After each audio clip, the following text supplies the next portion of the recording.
Hello, this is Real History with Melissa, and it is the 13th, unlucky for some, of August 2026. And I'm excited to talk to James Giordano again. And I meant to pull up your impressive bio, but I did not do that. I will link, I think the best one that I have is Georgetown, and it gives you just his impressive resume, the things that he's done and access to. I've read quite a handful now of his articles, and I think on the Georgetown site there are about two to 300 linked there. So help yourself. So how are you? I'm good. How are you? I'm well, thank you. Thank you. Are you surviving the heat in the summer and all of that? Former lifeguard, so I mean, my idea of summertime is you got to be at the beach or at the poolside. So, it's not summer unless I can like bury my toes in the sand and have a whistle. But it's been a long time ago. So yeah, summer's okay. I'm a fall and winter guy, and fall here in Northern Virginia is beautiful. So looking Good. forward to fall. Good. That's good. Well, I have finally just given in to how hot it is in Texas every year. It's just, like 6 months of summer. Yeah. And this is the summer of watermelon. I rediscovered watermelon. It's like, oh, wow, good stuff. So, It's funny. I was in Texas for 10 years, and I was in Houston. And I never really got used to the permanence of the heat. You'd be in the deep fall, right? November, it's Thanksgiving. It's hot. yeah. And so it took a little getting used to. I mean, by the time, as I said, I left after about 10 years, but 7, 8 years into it, it was like, okay, this is the new normal for me. But, I'm a Yankee boy from up north, so Yeah. Well, it has taken, I've been in a cold climate for quite a number of years before coming back here. And I said though, after years of shoveling snow and just, in Fahrenheit, the winters, no kidding, it could get down to below 45 and the thermometer would not go lower than that. So that's cold. I said I'll never complain about the heat. yeah, I mean, like you, I mean, I spent about 5 years, 4 or 5 years in the Midwest in Des Moines when I was a young academic. That was pretty cool. That was a whole new definition of winter. Yeah, yeah, Yeah. indeed. Well, I wanted to just go back to your proposed title some months ago for this series, and in a way, this perhaps could be the last of the series. And if we talk again, when we talk again, we can have a new theme. But you had suggested brain games, the barter and battle for the mind. So in the first episode, we kind of stayed a lot with battle. What are the weaponry that are being used? And we didn't get quite so much into cognitive warfare, and that may be for a future chat. I think we had intended to go a different direction, but I read your book, Bioethics and Brains, Thank you. and yes, and so the second episode, I wanted to get a little bit more into that. And I actually went back and into that again recently and have a couple more things to pull out there. But I called that episode Ethics and Humanness. And it's kind of funny because it's what I said. The first chat that we had was quite popular because people like to hear about weapons. That's just the bottom line. They like to hear about that technology. Ethics, not so much. Yeah. And I Do you think think that there's today, an inextricability that goes along with that too? I mean, I think if you consider, as we did the first time we spoke, a very, very basic, but I think operationally formal definition of a weapon, they're means of contending against others so that such others can be either convinced, coerced, or in some cases actually physically manipulated into being more consistent with one's own perspective, views, and desires, right? So, I mean, uh, obviously, colloquially, we tend to think of weapons as things that go bang, bang, boom, boom, and are injurious. But anything that can be influential, anything that is able to engage that level of interaction that would win one over, either by force in the extreme or on the other side of the spectrum, by some level of commonality, consonance, creating some type of simpatico. All of these things, of course, fit in the sort of larger profile of what could be, quote, weaponized, and the neurosciences and how the neurosciences are being leveraged to understand cognition, emotion, and behavior are no different. okay. So you suggested barter and battle, and I said right off the bat, what do you mean by barter? And you gave a little bit of an explanation, and I'm going to ask you to repeat that for us here. What you mean by the Well, I barter mean, it for is the just that. mind. I mean, think of what barter represents. I have something of value, you have something of value, and there's a trade. There's some type of a discursive or a dialectical trade that goes off here. So part of this barter that I like to speak about, and a lot of that is the work that I've done with my esteemed longstanding colleague and good friend, Dr. John Shook, and also a colleague of ours in Europe, Dr. Rolly Benedictor, who heads up the Eurac Center in Bolzano, is that part of that exchange is what do we know about brains and how they function? And if you look at the sort of sum total of brain functions, one could establish that to be mental, the mind, right? Not necessarily being fully materialist and saying the mind is the brain, vice versa. But I mean, certainly that there's a functional relationship that exists between the physical substrate brain and its functions writ large, which could be considered mind. We'll even put consciousness off to the side for a moment, because that gets into a whole nother discussion. We don't quite know what that is. But let's just wrap up all those functions. Call that mind. Well, I've been a neuroscientist since the early 1980s. Right? So we're going on almost 5 decades of doing what it is that I do on a variety of levels, from the molecular all the way up to sort of the mass cognitive and social neuroscientific approaches. And quite frankly, there's a lot of things that we've learned very articulately about the brain. I've had great opportunity and the real pleasure and blessing of being part of that field in evolution as the neurosciences were growing both titularly and certainly expansively with regard to the disciplines they're bringing in. Not a single science, but sort of a consilient science, to use the words of the sociobiologist E.O. Wilson. But it's still a bit of a trade-off. That the barter is, what do we know about the brain mind, and what do we not? What do we do with the knowledge that we have, the tools that we have, and what do we do about those knowledge and tools that we don't have? So that barter is a perpetual exchange that exists literally at the interface between what is known and what is capable, what is known about the brain and its structure and functional relationships, how that works, what tools we have, what are the tasks that we have before us, and what new tools are we developing, or how are we modifying extant tools to be used in some novel way to be able to explore those tasks, and in doing so, then revising certain theories. And what do we also not know? So the barter is that exchange that exists of those things that are understood, or at least we've developed some insight or perhaps a toolkit for, and balancing that precariously on the fact that it may very well be that we only have a very myopic appreciation of A, the brain itself and what it's doing, and we need to be able to acknowledge and recognize that, and B, that we're limited by the tools that we have on hand. And it may very well be that we're putting great security in those tools, great validity and therefore value in those tools, only to recognize, perhaps tomorrow, the day after, in some imagined future, proximate or distal, that those tools were not necessarily as granular, as specific, or precise as we thought, and as a consequence, we didn't know what we thought we knew. So that barter is, what do we have, if you will, in our epistemological piggy bank? What do we have in the account? What do we want to put in the account? What do we want to do with the information, knowledge, capability we have to not only assess the brain, but to affect the brain? And in that way, are we bartering, in one case, our relative egoism that, yeah, we know this and we're capable, perhaps with a bit of hubris that goes along with it?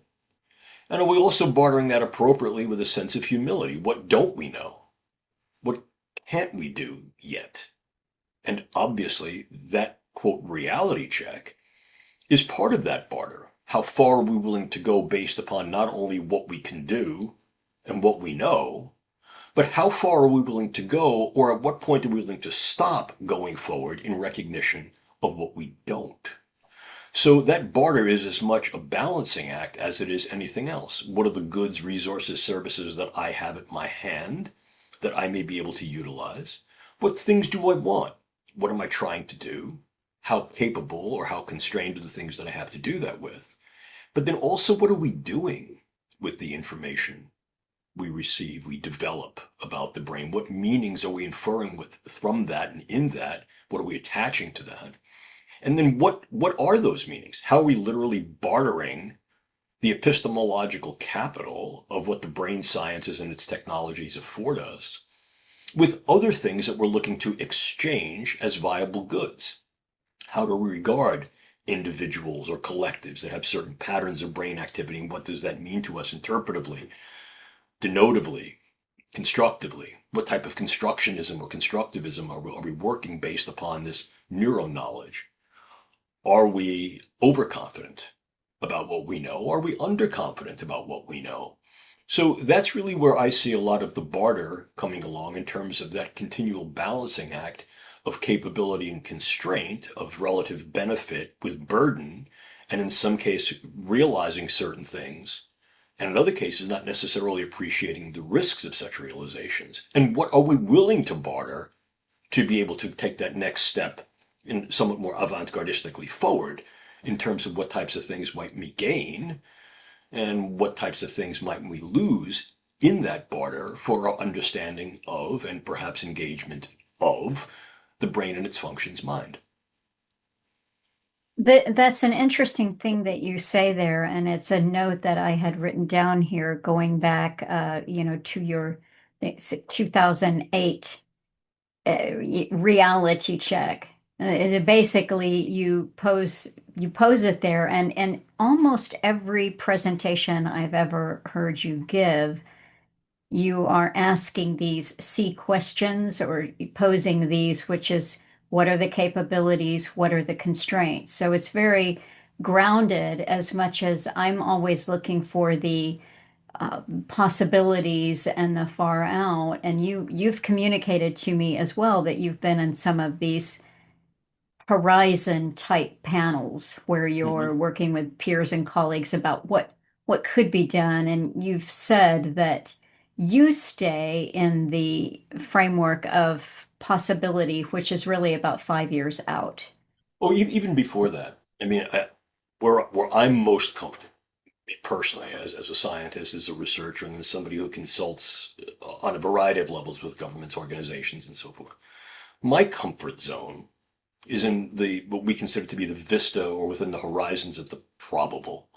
And so that essentially is where were we 5 years ago and how have we gotten to where we are right now?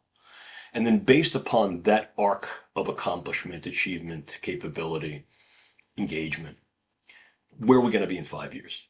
Right? And Mhm. that's not terribly difficult to forecast and or to model because the number of variables that can be addressed and controlled utilizing real modeling programs where you're tabletop exercising these kind of things is relatively tight, particularly if you keep it within a certain context. Considering how the brain sciences are going to be used in various aspects of clinical medicine, that obviously have clinical gatekeepers on a variety of different levels, clinically with regard to what is needed biomedically for this particular patient, but then also what are the administrative structures that allow, afford, permit, provide certain things. You get one perspective and one set of tangible realities. But in another context, lifestyle capitalization, optimization, do it yourself, direct to consumer, very, very different set of variables that might then engage what the operability is and what those realities are. You shouldn't conflate one with the other. We've also talked to at least some extent about what types of things are viable and maybe of value within various militaries or national security, intelligence, and defense postures. And certainly since 2008, and I think more realistically since the National Academies and National Research Council report of 2014, the recognition that the brain and cognitive sciences not only can be used for these types of things, but are being used increasingly so and being examined ever more detail for these things, does present the reality of what we call circumstance and situation. But the first premise always has to be that if you're going to consider these things technically, scientifically, socially, ethically, a realistic appraisal of what the actual technologies or science is capable of doing at that point is critical. So it has to begin with real and valuable appreciation of the actual capabilities of X, whatever X is. Now, that doesn't mean one can't speculate that if used this way or that way or developed so that these particular limitations are delimited and therefore these capabilities are expanded. But here too, that's an if-then statement. If these things that we recognize to be constraints are deconstrained, if these limitations are delimited and therefore opportunized, one could see this going in this particular direction. That trajectory, whatever the valences may be, obviously depend on who's using it for what and what they decide is going to be good in those contexts. What may be good for me is not necessarily good for you. But I think working within that 5-year period, the 5-year past and 5-year future, allows us a relative genuineness or authenticity in the approach, because what we're able to do is model a number of the variables that will determine what's going on in the research, development, commercial side of the house. What are those forces and factions? What are pushing forces and pulling forces? And then what are the actual contexts in which that particular scientific method or that particular scientific means, technological means, is going to be considered for employ and then actually employed. And then what's changing as a consequence of the employ? In other words, what are the benefits, burdens, and risks of both doing the thing, we call engagements of commission, or not doing a certain thing, omission. So where I work and have worked very comfortably is in that sort of 10-year span. What do we see in the past 5 years? What does it mean for us today? What have we got in our toolkit today? Where do we see its limitations? Where do we look to delimit it? And what's going to happen over the next 5 years? Barring anything, again, unforeseen, force majeure, exigent, you can't predict those things. But modeling, computational modeling, various types of what we call sort of quasi-calculus modeling of various things, again, within the specificity of one context and not conflating contexts inappropriately or inaptly. That's very important to do. And again, that's where I work. That next vista, if you go past, let's say, 5 years in the future to the 5 to 15 year point, that's what our group has referred to as the vista or the horizons of possibility. Given that you're realizing these things right now and they have the probability for these types of uses and or the probabilities for these types of delimitations that would perhaps expand their use profile in the next 5 years. Once you get to the end of that next 5 years, what does the horizon look like? In other words, now what becomes possible now that I've delimited certain things, now that I've augmented, applied, synergized, sustained other things? Well, now my stance going 5 years into the future is a very, very different venue, a different locus, a different sight picture than had I done certain things or not done certain things. This then is what could be possible if, and what remains impossible if. Once you get beyond that next 15 to 20-year horizon, now you're into the vista, the horizons of potentiality. Now, there are some who do distant forecasting work, speculative forecasting work, more distal sight picturing work, and there's a number of very useful tools that one can do that. But that's not where I operate, nor have I in the past 20 years of engaging this at this level of multinational discourse. And the reason for it is simple. I'm just not comfortable there. That's not where I work. For me, what's very important is what is the scientific and or technological readiness level of this method or this tool? How mature is that? And given that maturity, what kind of things can be done with it? What are people actually doing with it? What are they intending to do with it? And that becomes a very, very different form of horizon appropriation, appreciation, and therefore articulation. The one thing, whether it's, in this book, certainly within the introductory chapter, and then very much in the first chapter that had to deal much more with the idea of a disciplinary neuroethics. As you say, the first core maxim, after you ask certain questions, what are you talking about? What technology? Why is it being considered? Who and what settings? Where? Which mechanisms will be in place for its continued research and perhaps provision of clinical care? Once you address those questions, you've posed those questions and you've answered them, Now you must contextualize them into the concrete realities of whatever is going to be that contextual application. And that, as you say, is we move from the W questions, 6W questions, into 6C statements, conditionalities, or questions. The first one, again, and I'll read from my own work, is essentially is just that. What are the actual capacity and what are the constraints of a particular neuroscience and or neurotechnological tool or method? And then what are going to be the consequences of that? And what we mean by the consequences of that is given what we know and what we don't. It goes back to that barter, the balance thing. Because again, thinking we know certain things, for making claims, for example, that something does this or does that or can't do that, very important to the way we appreciate and perhaps map out what might be those consequences of its use or non-use. Saying that I have something that can make it rain every time I shake a rattle, well, okay, but does it really do that? Whereas saying that I have something that I think can predict rain because it's a barometer is quite different. So what we're seeing with the neurosciences is essentially a strange discourse that has evolved. Not that's necessarily binary, consider it along a spectrum, but it's what the Italian scholar Paolo Benanti, Professor Paolo Benanti in Rome, has referred to as neuroskepticism on one side in the extreme. Absolutely positively not. We don't know enough about the brain. We don't have the tools. The tools that we have are incipient at best, maybe nascent, but they really don't do what we think they do. And the other side is a sort of almost extreme neurogullibility. The idea that, oh, we can do anything, we can, quote, literally read thoughts or take complete thoughts and transpose them into someone's head. No, that's fictional. The truth, the real capability lies somewhere very much in between. There are tools and there are techniques we have that can do particular things. We can delimit some of those things if we use them together, but we're always going to come to realistic limits and constraints. It can't do Z. It can do X and Y. Appreciating that is important for three reasons. The first is you don't want to spool up either anticipation or anxiety and apprehension based upon what I'll call chicken little claims. The sky is falling, or it's going to be perpetual sunshine and everything will be Pollyannish. No.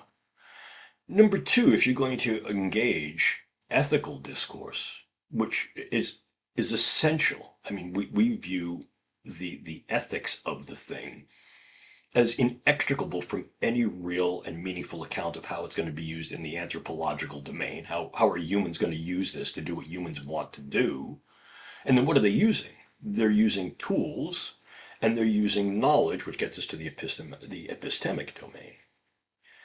You can't extricate one without the other. I mean, how am I using the tool, whether the tool is knowledge, whether the tool is an instrument? Ultimately, someone has to define, I'm using it in ways that are rightly and goodly, right? I'm using it in ways that are correct, correct for what the tool is, correct for my appreciation of the tool, its capabilities, its limitations.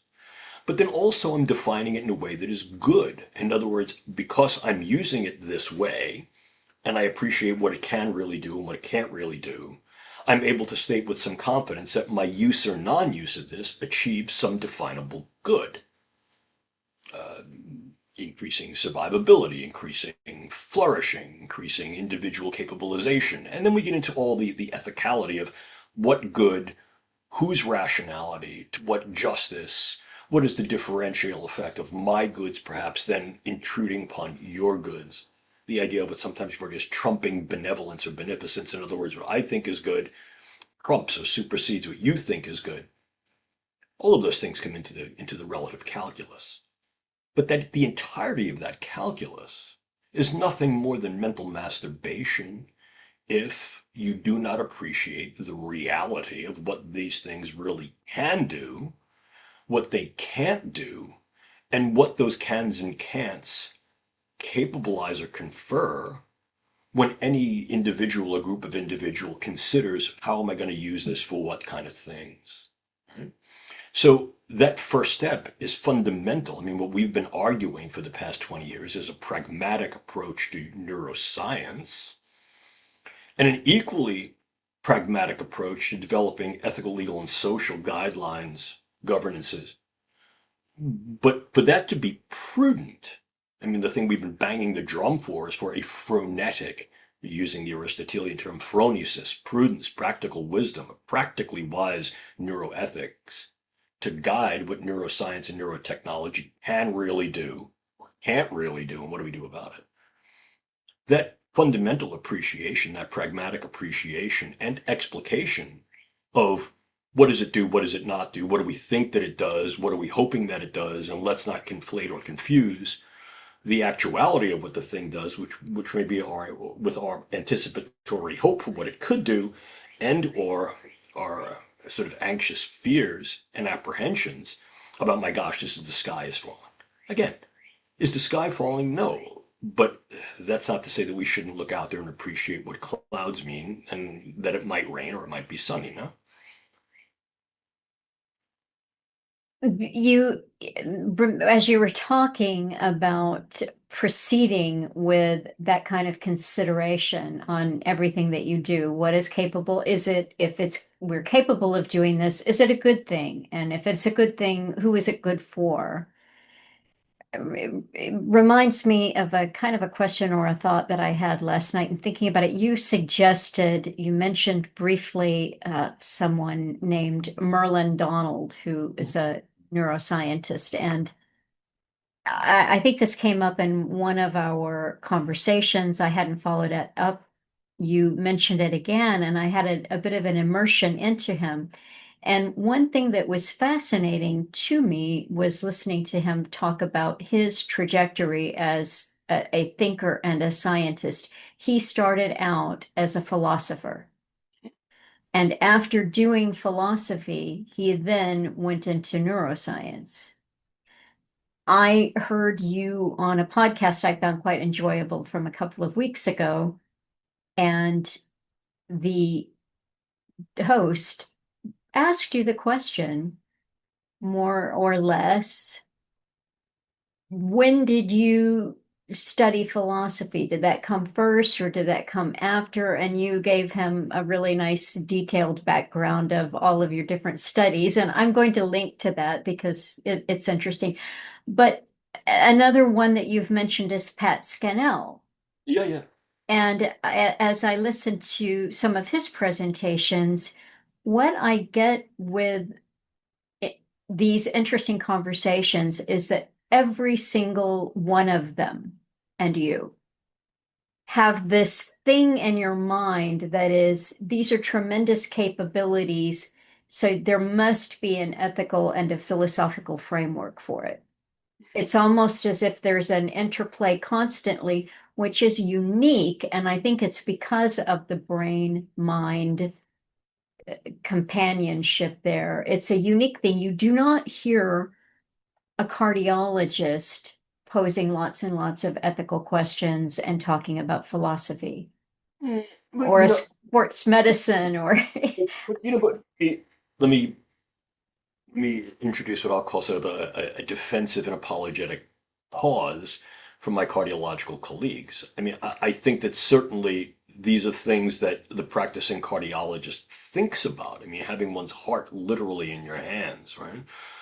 Um, and I know, I mean, so like some of my best friends are cardiologists, right? So I happen to actually know a number of cardiologists who've worked with us at Georgetown as ethics fellows who really understand the multiplicity of ethical issues, questions, problems that need to be addressed in any medical practice in this particular case, given the specificity of what one can do or what one cannot do, utilizing the heart as both the substrate for objective focus, but also that heart in an individual who is the subject of your moral regard.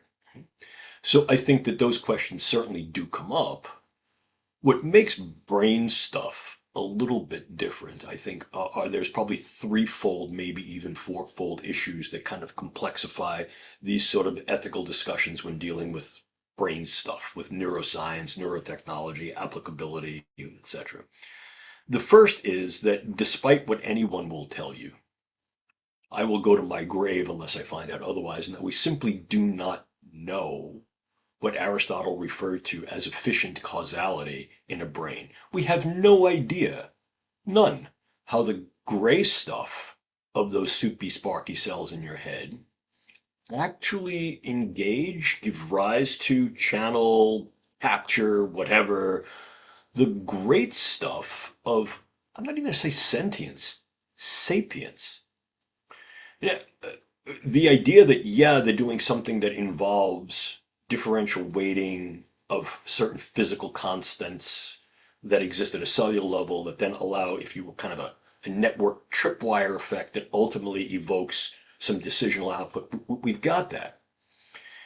But did that interface between what I know, my sapience, and the idea that I'm aware of that sapience to sentience thing, we simply do not know what a quote thought is. What is it? The sort of Latin word for that is the TESD question. What is it? What is the thought? Yeah, it could be very materialistically reductive and talk about what's happening on the sort of level of the membrane within the actual neurons and glial cells and how these things then work in concert to form niches, nodes, cliques, and networks. Fine.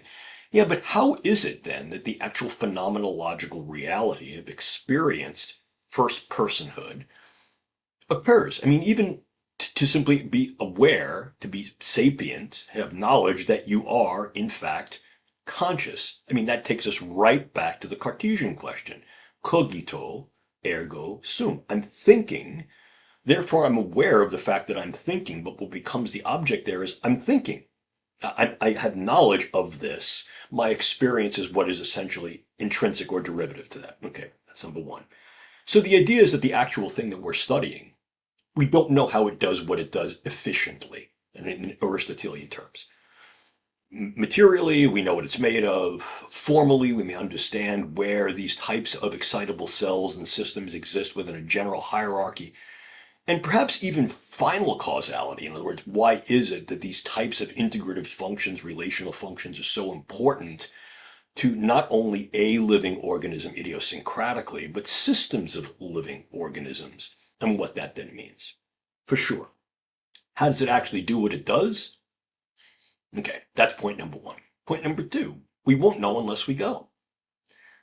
We won't be able to figure these things out. And I don't view sapience or sentience necessarily as an enigma per se, a mystery, but certainly as a puzzle.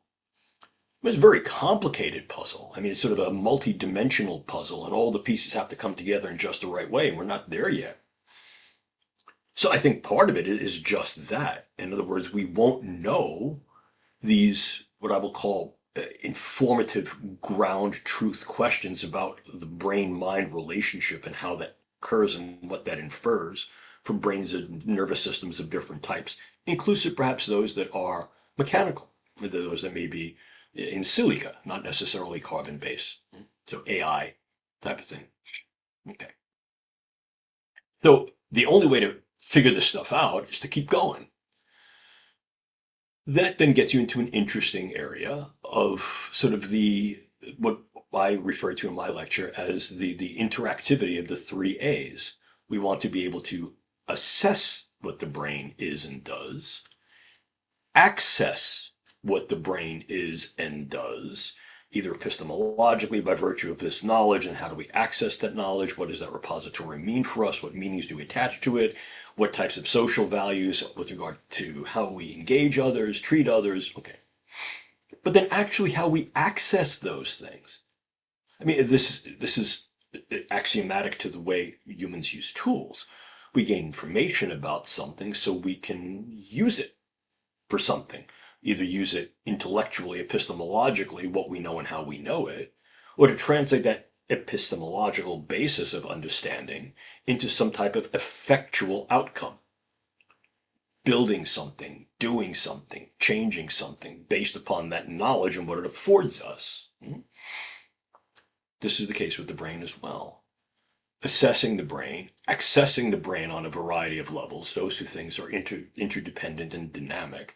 But towards what? Because that next step in access is access to then affect the brain and what the brain does.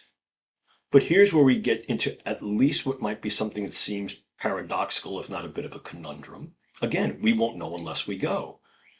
But if we go next step further to assess certain things about the brain, access those things and then affect them, are we then going to be responsible for three things? Number one, the fact that we have ventured forth to do that, perhaps in a pursuit of our own epistemological egoism. The more we know, the better we feel. Perhaps the more we know, the better we can engage these systems to improve the quality of human life, decrease human suffering, increase our survivability. Fine. But are we also going to be responsible for what it is that we do, what it is that we don't do, and the way that we do it, particularly if we then confront unknown unknowns, or if what we're doing is changing the substrate itself in such a way that heretofore we've had no opportunity to see what happens if you, quote, push this proverbial button. Are then we in a position to be responsible for those results, not only within biomedicine, within the confines of the laboratory, or perhaps within the confines of even the clinic writ small or writ large, but what about the impact on civic institutions, societies, balances of power? Now you get into other issues dealing with some of the work of the existential French philosopher Michel Foucault referred to biopower and biopolitics, how one could take the use of information about what a biological system is, does, means, and or the ability to affect that biological system, particularly something as important of a biological system that what may be a substrate for our thoughts, our feelings, and our actions, and use that to various forms of advantage, leverage, hegemony. So again, I think what makes the brain sciences so, in some ways, unique, but at the same time really aligned with, equivalent to other sciences where there are particular unknowns and even unknown unknowns, is the power that can be rendered not only by the information and or lack of that information, but also in moving on that information in a way that is far more hubristic than it should be. So in many of my lectures, what I refer to is something called Icarus folly, right? The folly of Icarus. Yeah, I mean, we're constructing certain things, we're constructing our wings, and we think we're doing them in a way that is right and good and sound.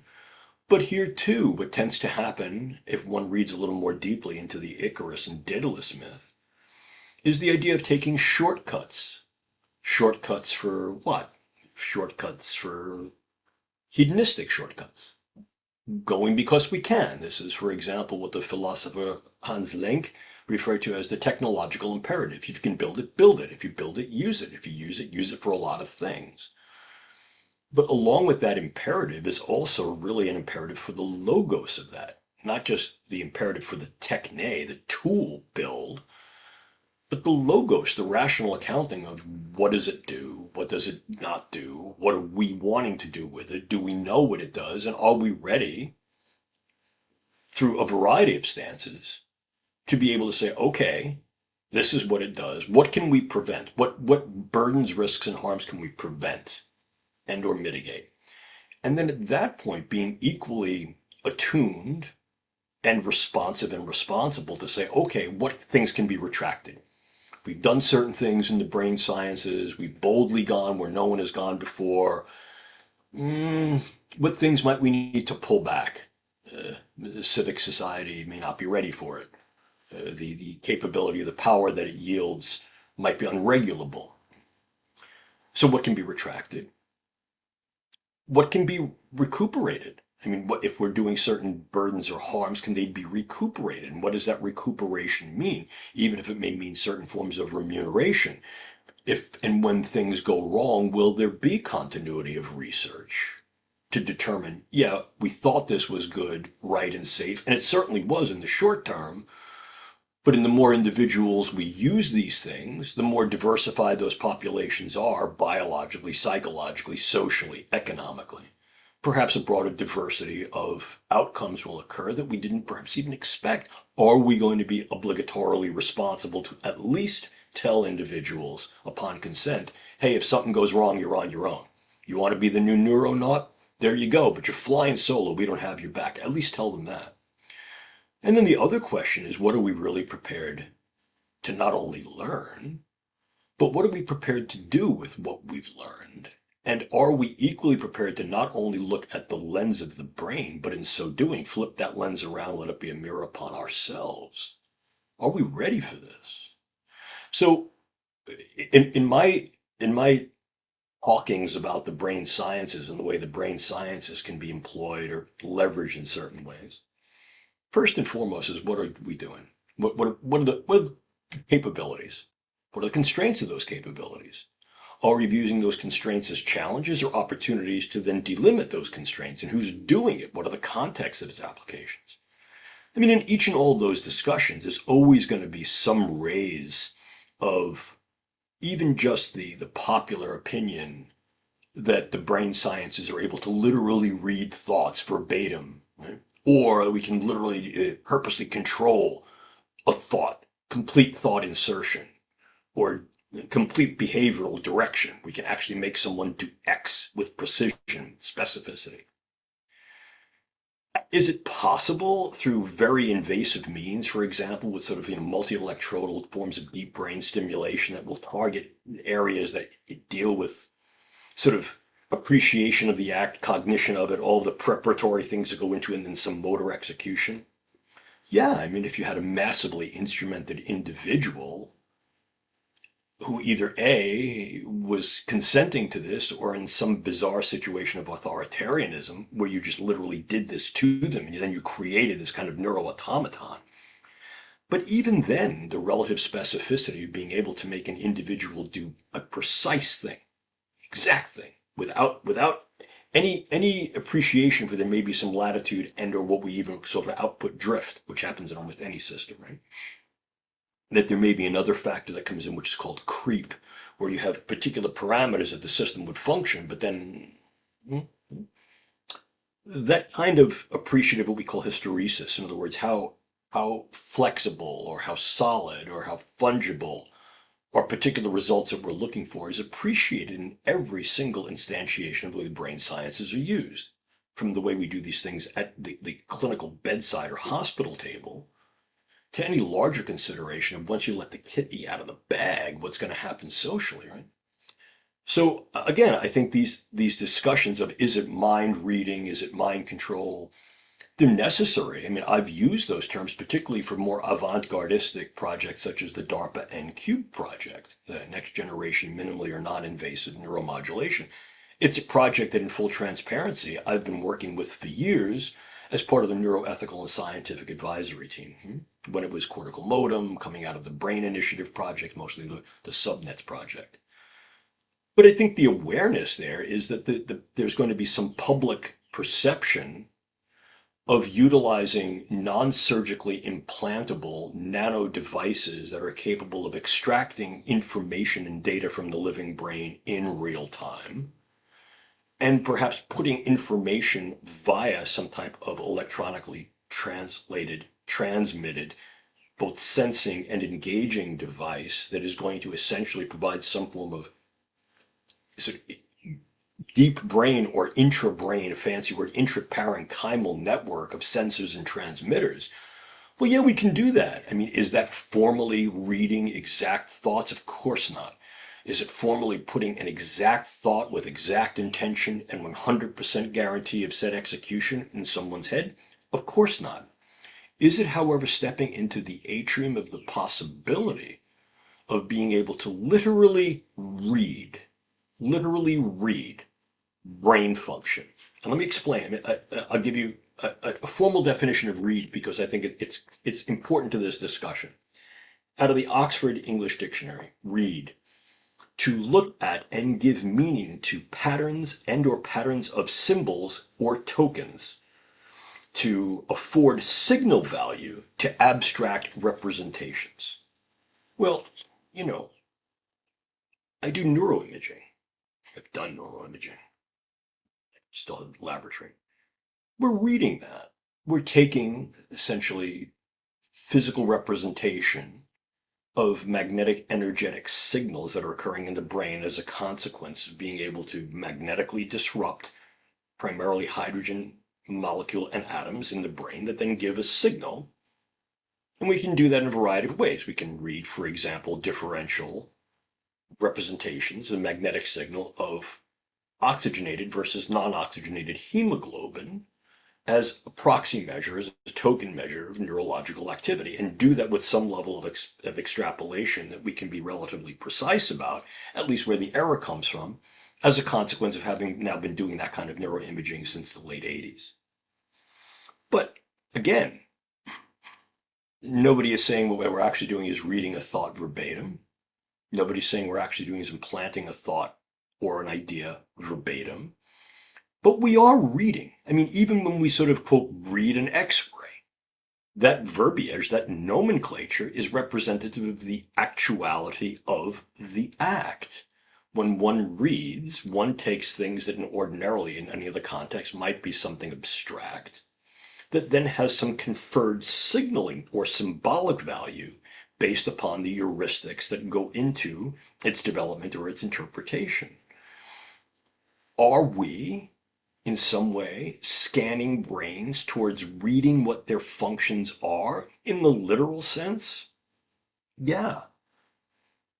Would I say in a public forum that if the net functions of the brain can be considered mind, that the orientation here is to be able to scan brains at various levels of granularity and fidelity, and from that get an interpretive assessment of what those patterns of brain activity on a variety of scales, from the subsynaptic all the way to the systemic, mean?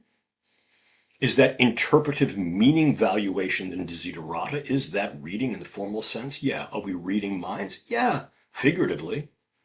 Exact thoughts, a representation as one would be following, for example, a movie? Absolutely not. Absolutely not. Are we able to take a concrete idea, a thought, and transmit that into someone's quote brain so that they then either house that thought, experience it in the first person, or execute its intentionality? No. Could we control someone to the level of those old Delgado experiments of controlling a charging bull in an arena? Yeah. Could that be done cryptically or covertly?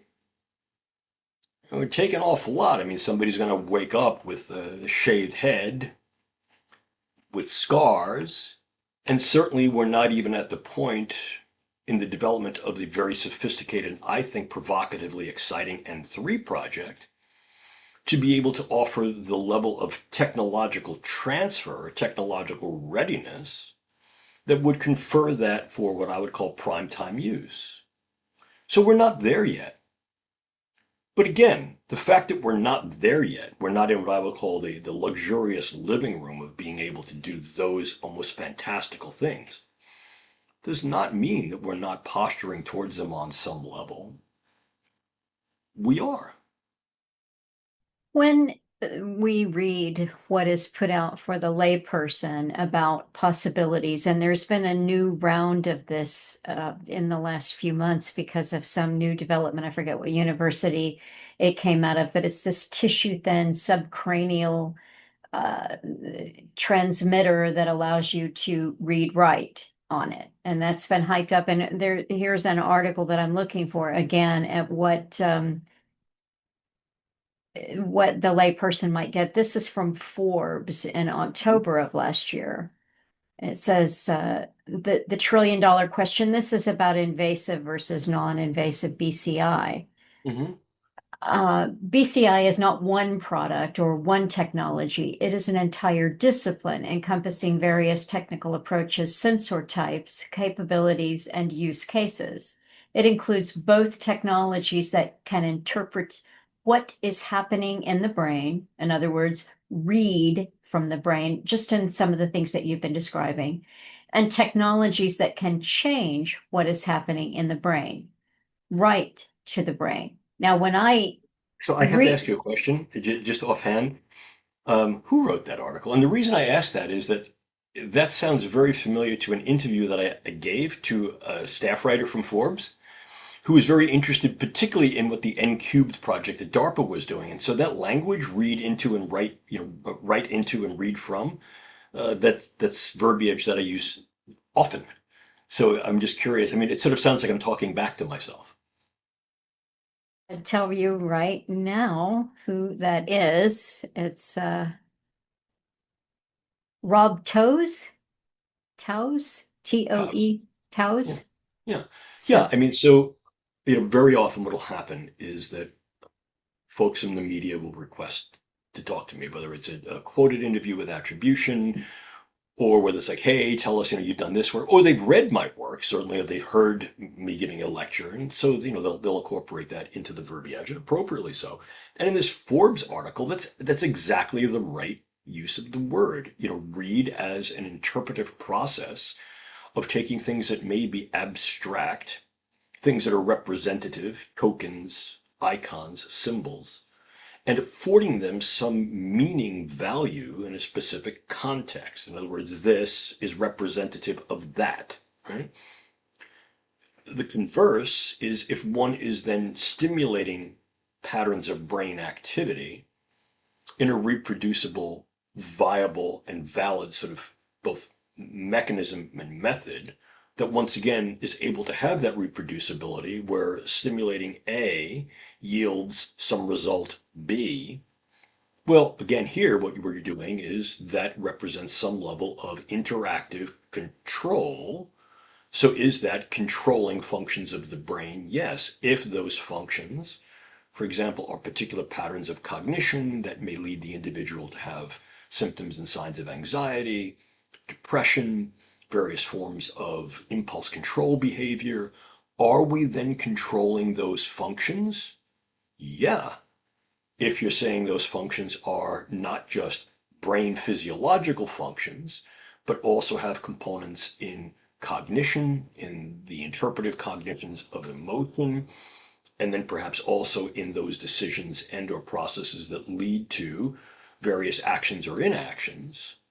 Well, then, if those are mental functions as well as brain functions, there's an element of controlling things mental. So, here, once again, I think using terms such as mind reading and mind control certainly have utility, but only when taken literally and not when either exaggerated, making exaggerative claims of what the brain science actually can do and can't do, and or going beyond exaggeration to make what is philosophically referred to as ampliative claims. In other words, it does this, right? It's a strawberry, right? And you're saying, no, it's not a strawberry, it's an atomic bomb. Well, just because it seems to be shaped like an atomic bomb doesn't mean it is an atomic bomb. And again, this is not unusual. This is something we who've been working in the field for a long time, been dealing with for decades. It is what the late Sir Roger Scruton referred to as neuro-nonsense. I had the opportunity to work with Professor Scruton for a number of years, and it was a wonderful opportunity, an incredibly erudite scholar. And I mean, I would joke with him from time to time that the idea of scrutinizing something, right, was his forte, and it was. And one of the things that Professor Scruton and Sir Roger and I talked about was, what are people doing with this, not the knowledge of the brain sciences, or just with the knowledge that the brain sciences exist and what they do? And a lot of it is nonsensical. And she referred to as neuro-nonsense. Wonderful term, and I agree with him and rally against neuro-nonsense wholeheartedly. Others have called that neurobabble, neurolalia, throwing a lot of neural terms in there and then sort of taking what is viable, is capable, what is valid, and even what might be valuable that the neurosciences do, and then bringing that either wildly out of context or misconstruing the actual concept or construct itself. Well, again, this is where you sort of get into the neuro-nonsense, the neurobabble.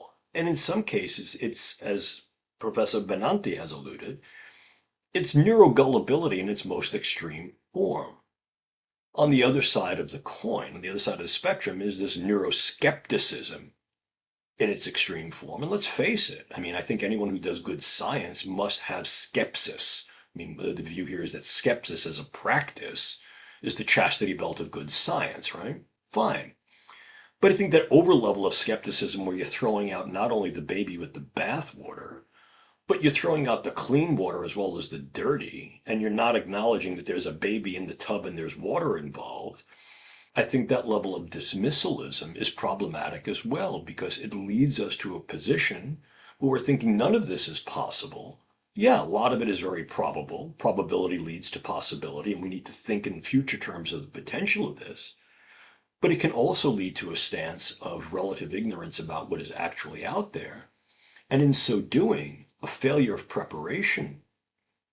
The thing is crucial. I mean, again, we talk about a barter.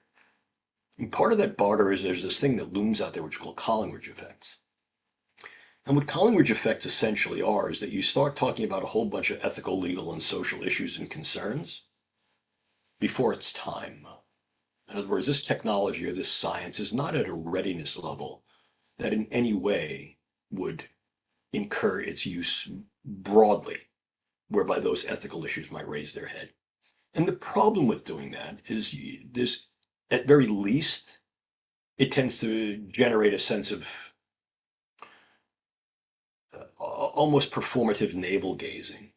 And at very worst, what it does is it focuses you away from what may be the actual problems, issues, and their solutions at hand.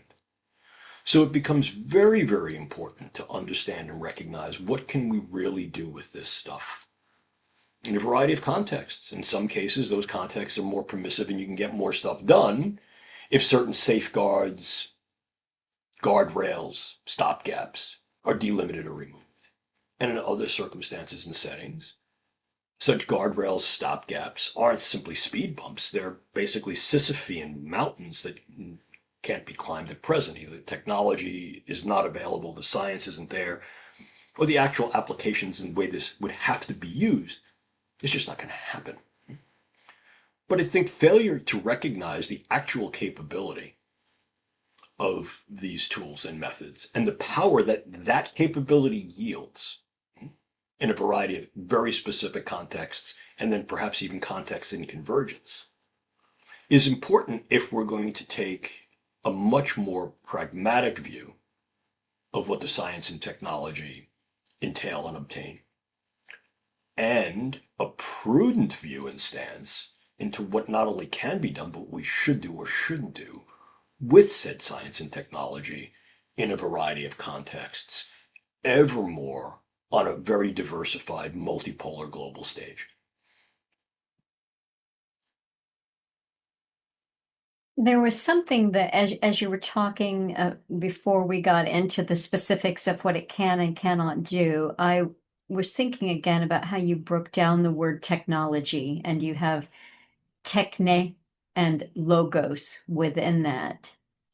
And so the techne might be the suite of tools or techniques. Is the logos is the reason or the rationale, the thought behind the techne. Yeah, I mean that's pretty much it. I mean, if this were a philosophy class or a class in philosophical ethics, I mean, I could sort of wax ceremoniously about what the ancient term techne meant or means in terms of it's not just the tool, the implement, but what goes into it. And then there's also the skill and art of making it, and then the art of understanding it. So the antiquarian term, the ancient term that was used widely in the pre and post Hellenic Greek literature was that techne was not just the tool, the actual instrument, but the intent and the implementation of that instrument that was both art and science of how that thing could be utilized. Logos, the word that we use that came into popularity during the 1800s, early to mid 1800s, technology, was really an approach to how one uses the technic, the actual tool itself, the thing that is the technical, right? That tool, the instrument, that implement, what was it designed for? How was it designed? And then there has to be a rational accounting of that. The rational accounting is it was designed for Alpha Bravo Charlie. But it does those things so well that this then may lend itself to doing Delta Echo Foxtrot. But because it does those things well and is well designed, depending on who's using it and what they could use it for, we now see that there may be some viability for multiplicity of uses in a variety of contexts. And now we sort of extrapolate to say this could also be applicable and viable in X, Y, and Z. Who's thinking these things? Why are they thinking these things? What are these contexts? What are the permissivities or the relative restraints and borders on those contexts of applications and considerations for use? That's the logos part of it. So one of the things that we've been sort of banging a drum about for the past 15, 20 years is kind of a back to the future approach. Let's take the actual word technology, technologos, and use it in that literal sense as a rational accounting of all the things that go into the development of that tool, implement, instrument, or whatever. Who's doing that? What are their intentions? And then once you get into the field of real world practice and its discriminable and distributive use, what does such distributions then mean for how that construct, that concept, that thing is actually then construed within the realities of its different use contexts and its use constructs and capabilities. So that's really what we're calling for, is sort of a revivification, a revival of techne logos to be able to appreciate the techne of both neuroscience and the various tools that allow the science to be done, and the science to then be translated into a variety of different applications and uses. Medicine at the bench and bedside, lifestyle uses, occupational uses, inclusive of occupations such as the military, intelligence, etc. So I think that's a larger call that harkens back to a more sort of philosophical orientation to the term techne logos, appreciating that philosophy is not just a subject. It's not just, okay, I'm going to take philosophy class, but a philosophy, literally an appreciation for what knowledge is necessary to the thing, philosophia, philos, a love for appreciation, evaluation, sophia, the knowledge that is intrinsic to, elemental, and therefore essential, informed to, whatever is going to be that enterprise. I mean, one could talk about a philosophy of pantomime and modern dance. I mean, I'm a motorcyclist, the philosophy of motorcycle riding, Zen and the art of motorcycle maintenance, for sure. But I think understanding, that's a very cute kitty, by the way. But I think understanding that Jack. Jack hey, once on Jack, camera. hi, meow meow, what a cutie. I think that understanding, I mean, what we're trying to do is try to sort of re-ground neurosciences, the neurosciences, to the core knowledge that must be appreciated to be able to not only acknowledge and recognize the neurosciences and its tools as a viable enterprise endeavor that humans develop for human use, but also to be analytic in what those particular uses, use cases, use considerations actually are and what that means. Well, So, it crossed my mind a couple of days ago when I was thinking about you describing the breakdown of that word. I thought, oh yeah, because we're told if you get any kind of biblical study as a child or whatever, in the beginning was the word. But actually, the Greek there, the way that is written, it does not say in the beginning was the word. It says in the beginning was logos. And so when I'm thinking about that, I think that the thinking that goes behind the use of the technology implies, if you break the word down, that there must be well, creative impulse, if the creative impulse is actually reason. yeah, I I could not agree with you more. And I have a relative of a friend of mine who says, well, any science that has to put science in the name is not joking. He's a physicist. But I think that the other issue is that the idea of what we count as scientia, I mean, it's a neuroscience, neuroscientia. What do we know, right? What is that basis of multiple knowledge? I mean, scientia represents not only that aspect of sophic knowledge, right?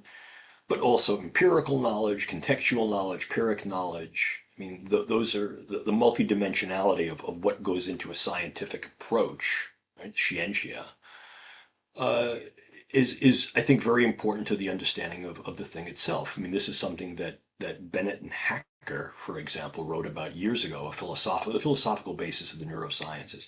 It's a wonderful book. I mean, it has an incredibly deep analytic approach to the interaction between neurosciences as a science. I mean, what is it that we seek to do when we call something a science?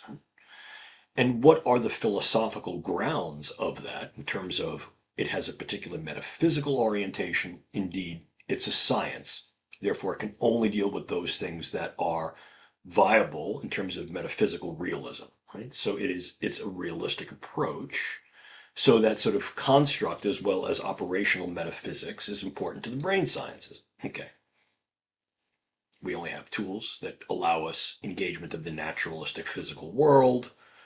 Might there be other things that exist? Yeah, but we can only quantify and qualify those things that are available to our toolkits that allow us to empirically validate those things, right? Sort of, again, it gets to an interesting discussion of the whole idea of the Augustinian or the Anselm construct of do I understand so that I can believe, or do I believe such that I understand? And the truth of it is, in science, is one of the things one believes is in the scientific method. So there's almost a paradox, and we refer to that as Anselm's paradox in a lot of my work. But I think that metaphysics then gives rise to what is knowable and how we know it. That's the epistemology of the brain sciences. What do we know? How do we know it? I've said this on air before, and I'll say it again. There were things that I learned when I was going through my professional doctoral education in the brain sciences that we learned as sacrosanct. We learned as organizing principles. And I'll give you one that we learned. It's called Dale's Principle.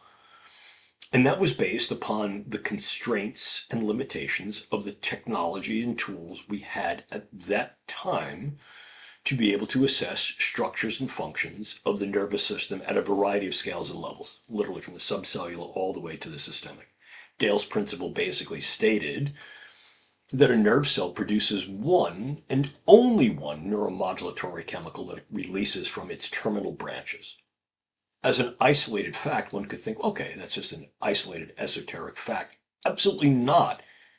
It was the fundamental building block upon which the entire edifice of understanding of how a nervous system works, could work, what that architecture would mean for its articulation, was predicated. And it was wrong. Plainly and simply wrong. We now recognize that a particular neural cell, whether it be a neuron or a form of glial cell, is capable of producing dozens and dozens of different chemical agents.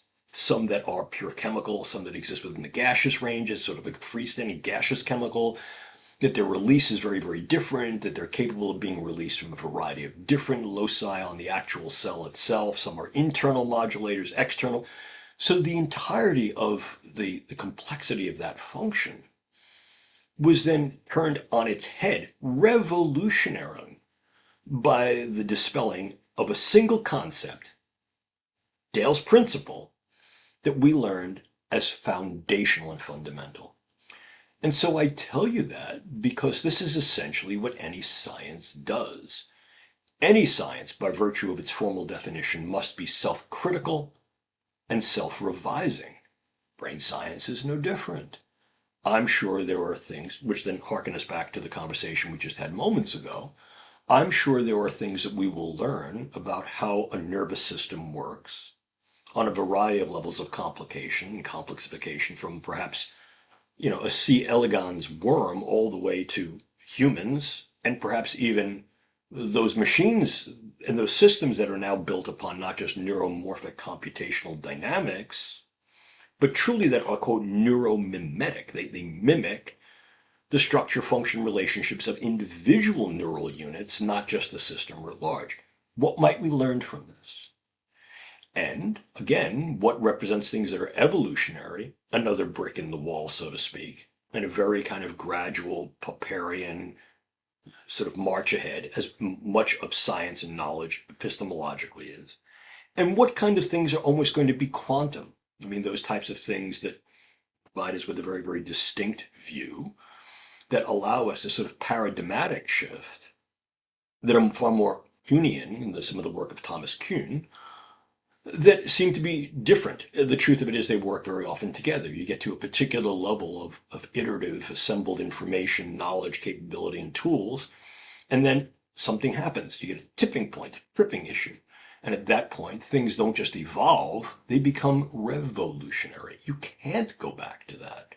We can't go back to an appreciation of Dale's principle other than something that now we can look at anachronistically and go, oh, that was, looking back at it now, we think, well, that was a very constrained view, but you can't punish yourself because you only had the tools to be able to do that. I mean, the ancients looking skyward saw one thing in the sky. We looking skyward with the set of tools, capability, and scientific knowledge that we've accumulated to date see something very, very differently. Were they wrong? No, they were limited by the tools they had, both intellectually as well as the instruments they had to be able to make those intellectual assessments and get those insights and judgments.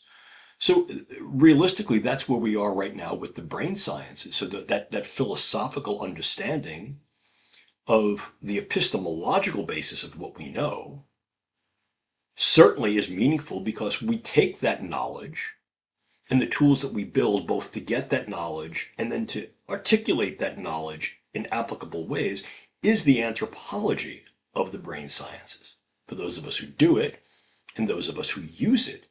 And increasingly, that user profile, that the value proposition to a broad range of, at very, very least, stakeholders, if not shareholders of the brain sciences, increases as the diversity of applications penetrates ever deeper into the civil realm, the social realm, the public realm, etc.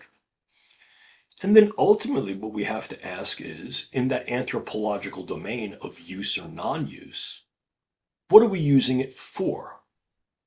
And ultimately, at some point, the answer is going to be able to evoke and sustain some definable goods, to live better lives, to decrease pain and suffering, to decrease the burden of neurotrauma and or various neurological and or psychiatric conditions or disorders that are not only individually problematic, but that also create a tremendous amount of social burden because we have to care for these things. Could we perhaps mitigate them differently? Could we prevent certain things? Okay. Well, as soon as you get into any discussion of what represents a tangible, viable, and therefore valuable good to any idiosyncratic definition, or more broadly to any collective or groups of collective, that's ethics. So you can't extricate the ethical essentiality from any appreciation of the fact that the knowledge and the tools to get and use the knowledge are going to be developed in and by the objects and subjects of the anthropological domain, which is humans. And we define what it is we want to do, what tools we want, and what we're going to do with those tools and with that knowledge once we get them. So what you see essentially is a unified quadrangle of an underlying set of metaphysics and naturalistic metaphysics that we can sort of put off to the side as a given. But what we know and how we know it, how we develop various tools and methods to know it, and then what we do with it in the anthropological domain ultimately is defined by what we construe to be, define to be, and articulate as goods, which then must appreciate a broader cosmopolitan view because what's good for me ain't necessarily good for you. And what I think is permissive, viable, and perhaps even valuable may be totally impermissible to you on some level, whether it be fundamentally moral and whatever the justificatory principles or credos that by virtue of how you define those moralities, social, political, theological, existential, whatever, that all comes into the discourse. There are a couple of papers that you pointed me to that I'm going to link to. I'm just going to mention them quickly because I think it ties in very well with what we're talking about. These were both papers that you co-wrote with Roland Benedictor. And the first one is entitled The Outer and the Inner Transformation of the Global Social Sphere Through Technology, the state of two fields in transition. Very interesting. And the other paper, they were both written, I think, in 2011, An Early and Necessary Flight of the Owl of Minerva. Mhm. Neuroscience, Neurotechnology, Human Sociocultural Boundaries, and the Importance of Neuroethics. And the Owl of Minerva is the metaphor that Hegel came up with, I believe. That's the preface to his philosophy of right. And Minerva's owl, Minerva was the goddess of wisdom, right? The Latin Roman goddess of wisdom. So, and an owl sees in the dark, and the Minerva's owls needed it to be dusk in order to have any wisdom or get any wisdom. And so the interesting paper that you wrote says we need Minerva's owl to fly at dawn. Right. So it's almost an impossibility, but it's certainly a good task because owls see at night. But Yeah. you're asking your owl to see in the daylight the problems that lie ahead with this kind of No, no, no, no, no. technology. Actually, not. We're asking the owl of Minerva to utilize its skill of seeing in the dark to be able to appropriate that skill in the dusky twilight of dawn, versus But something. so before you launch into the Yeah, changes in the yeah. I think what's important is for the owl to be able to surveil the terrain, who's involved in the terrain, and to be able to see what tools are ready to be launched that day versus simple post facto analytics that say, well, okay, that's what happened today. Let's not do this again in the future. I think both of those things are important. I think that a dusk flight of the proverbial owl of Minerva, given the pace and breadth of what we're able to do in the neurosciences convergently with other approaches, AI, big data, etc., and given, again, the multiculturality of who on the contemporary world stage is engaged in brain sciences and neurotechnologies and what they're being used for, I think that demands both a prospective view with a huge reality check. Use that owl's capabilities to see in dim light, to see in the dim light of dawn, so that we're not having to simply play catch up of what happened during the day, and now what we're having to do is to be reactive rather than prepared and responsibly proactive. when you okay, I don't know if this is true or not, but I have read that Wilder Penfield, the work that he did on the brain, mapping the brain between the 1930s and the 1950s, that those maps are still in use today. Is that correct? Yeah, I mean, to some extent, yeah, absolutely. I mean, again, I think it's important to understand that there are certain aspects of the brain sciences that are, quote, evolutionary, where one thing builds from and upon something that existed before it and doesn't necessarily negate it, nor does it deem it to be without value or without utility. So some of the early mappings of the brain in terms of the superficial areas called Brodmann's mapping, the work of Brodmann, an anatomist, is just as applicable as some of the early work, for example, of Camilo Golgi or Ramon Santiago y Cajal, that sort of looked at the cellular basis of what was going on and described those, once again, within the context of what tools they had and what they knew. We shouldn't be anachronistic and accept those things that are 40, 50 years old that have shown to be revised, in some cases replaced, or at least revisited. But again, one of the things that I've advocated is using approach to any science and technology as what's called a bricoleur, which is a fancy French word. The process itself is called bricolage. And to practice that, to be a bricoleur, is to basically use what is of value because it is demonstrated to be of value. We don't throw out the old information, the old tools, simply because they're old, nor do we retain their use simply because they're old. Mhm. Ain't broken. Well, if it's not broken, fine. But if it's been revised, if there are aspects of it that are no longer valid and therefore not viable or valuable, well, then I think at that point we need to appreciate the new. But it goes back to the same thing we started the conversation and essentially predicated its title upon. It's a barter.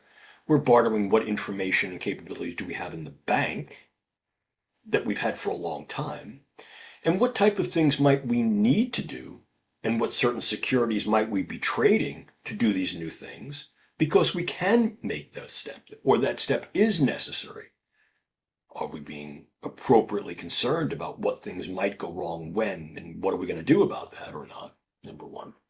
Well, But again, these I are, think, but again, I mean, to sort of just bring the Owl of Minerva thing back into perspective, I also think we have a viable enough toolkit, literally, in some of the things that we can do to create modeling dynamics, as we were talking about earlier, tabletop exercises that are able to build models in discrete contexts as to what a particular neuroscientific and neurotechnological tool implement approach might be able to incur. Those 6 Ws, 6 Cs, ultimately that we're applying, that ultimately they can go to the 6 Rs, right? Yeah, we can use those tools, and I advocate strongly that we should, in a prudent way that appreciates those tools' capabilities and limitations as much as those that we're applying for the brain sciences. So again, what we were really looking for, and again, this was 15 years ago we wrote that paper. What we were calling for is harness the capabilities, skills, and aptitudes of the Owl of Minerva to see under less than completely glaring bright light, but recognize that the utility is not only at dusk, post facto, after the fact, so to speak, but also at dawn, in a preparatory sense that allows us to be able to see not only what the tools and sciences are, but who's involved. And again, in that way, is just as much a mirror looking back on ourselves as it is a lens looking at the scientific and technological tools and capabilities. what would be an example of a quantum leap in your capabilities and technologies in the brain sciences, a recent quantum shift, if there is one? Well, yeah, I mean, I can tell you that I experienced one as a brain scientist relatively early in my career, which was the advent of multiple forms of collaborative neuroimaging. I mean, when I first got into the field in the late 1970s, there was that not that level of sophistication, granularity, precision, and specificity of neuroimaging that really came of age during the early to middle part of the 1980s. I mean, I can look at my time when I was a postdoc during the sort of early mid 80s, and that was absolutely instrumental. I mean, from that point on, what you were really seeing is the value of bringing neuroimaging in as a potential tool to visualize the living brain, even given appreciation and recognition of all of its limitations, some of the temporal limitations of the early forms of functional magnetic resonance imaging. Well, it's vein, not brain. It's second and third order proxy. Yes, we know that.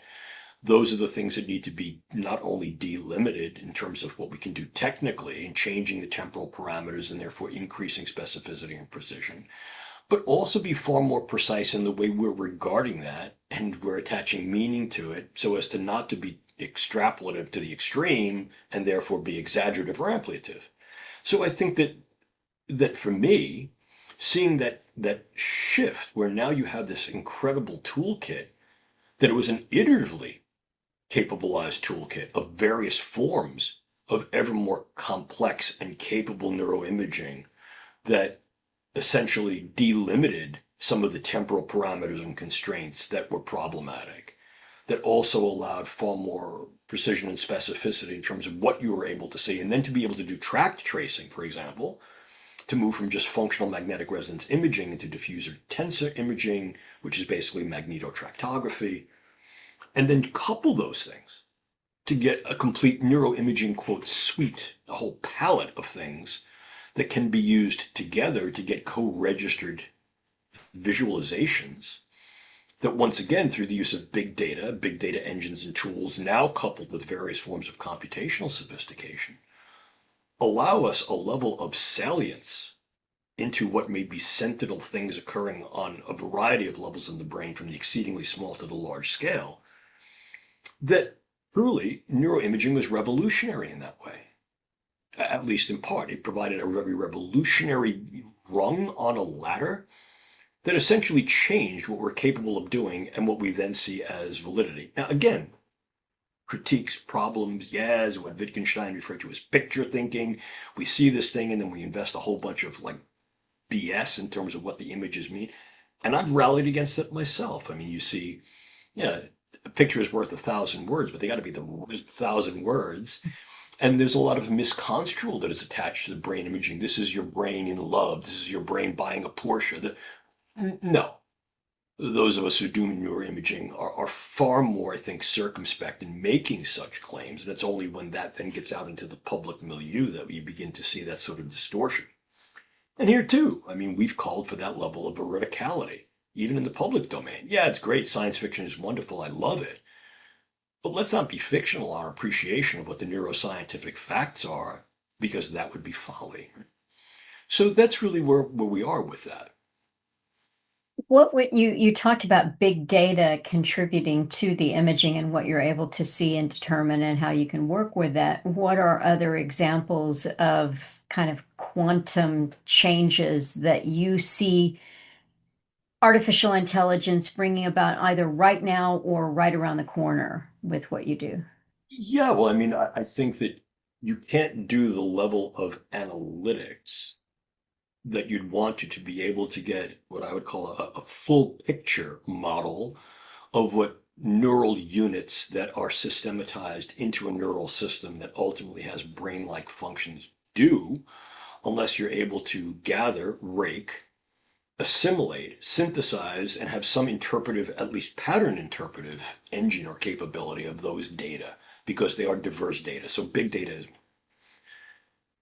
how do you analyze big data? Well, I mean, the most simple way is to analyze it by virtue of pattern. And there are a number of things you could do to go into that, either gnostically, I'm looking for these patterns, or agnostically, what patterns are there, right? So one is a discovery, the sort of the agnostic is discovery, whereas the other might be far more demonstrative. In other words, yeah, are we looking for these patterns? Are these patterns there? Tell me yes or no. Use them both together. They're not mutually exclusive. But I think that a real turning point is the use of various forms of computationally sophisticated methods and tools, not only to be able to more effectively, therefore efficiently use big data, but there's also a reciprocity that exists between the brain sciences and the computational sciences. Let me explain. Is this bioinformatics that Yeah, in part, I mean, bioneuroinformatics, but there's also a form of neuromimetic or bioneuromimetic engineering that can go into the AI side, where now you're not just taking the idea of utilizing neural networks, which is really sort of a conceptual idea of how one might structure information processing hierarchically as well as serially, and then changing that into something which is truly neuromorphic design. In other words, things that have a morphology like a nervous system. So it becomes far more neuro-analogous. It's doing things analogously to the way a neural system does that by virtue of its architecture or the function that those architectures subtend or subserve. The next step is to be more than just neuromorphic, but to be truly neuromimetic, so that the elements of that system do what the elements of a nervous system do, again, analogously, or in some cases, even homologously, where you're actually creating what would be synthetic neural units or units components in a computational system that do exactly what nerve cells do when they're working in that type of aggregate collective. Is it truly homologous? Well, are you now going to also fuse that, for example, with living neural tissue? Is that a possibility? Yeah, it is. I mean, we know that the idea of nerve cells, quote, on a chip certainly represents at least one avenue, one vector to being able to sort of bridge what might be a neural machine interfacing on a variety of levels from the cellular to the systemic. All right. So again, it's part of the larger potential palette of what things might be usable in an ever expanding and multi-leveled toolkit. But what AI is essentially also providing is the ability to bridge certain constraints that heretofore have been problematic in the brain sciences. So for example, comparing an individual pattern of brain activity, function, etc., to a group. The problem of what's called individual to group comparisons in the brain sciences. There is an adage that has some truth to it in the neurosciences: see one brain, see one brain. The truth of it is my brain essentially formed structurally and architecturally, not only as a consequence of my underlying genotype, but how that genotype has been differentially engaged, activated, or in some cases constrained or constricted by various events that occur to me throughout my lifespan. It's what the philosopher Adam Smith and then subsequently the more contemporary writer Matt Ridley have referred to as nature via nurture, right? It's not nature or nurture. It's a dynamic interaction on a variety of levels across temporal periods, literally from conception to demise, right? So there's that. But the other thing that I think becomes very, very important is that what we're learning about neurological systems on a variety of levels, from the subcellular all the way to the systemic, and then within that system, what that then means for an entity, an organism that's at very least sapient, that can do that high level computation to the point of computational cognition, laterally, vertically, the sort of hybrid sort of computation that begets what might consider proto-cognitive processes. I don't want to get into a discussion, does AI, quote, think, but are those levels of computation sufficient enough to create a viable cognitive construct? Yes. One might nitpick that, but it's certainly doing those component parts. Is the component or all those components adding up to the whole? Is it cognition the way an organic entity would? All of this, I think, is great fodder for wonderful discourse and dialectic, for sure. But at the end of the day, the ability to use AI to gain greater insight to what neural systems are, to make comparisons between individuals and groups, and then comparisons between groups and individuals that are both now comparative as well as perhaps normative. AI provides a toolkit that allows us to move in that direction, trajectorially in that direction. And one could assign any valence they want to it. Is that a good thing? Is that a bad thing?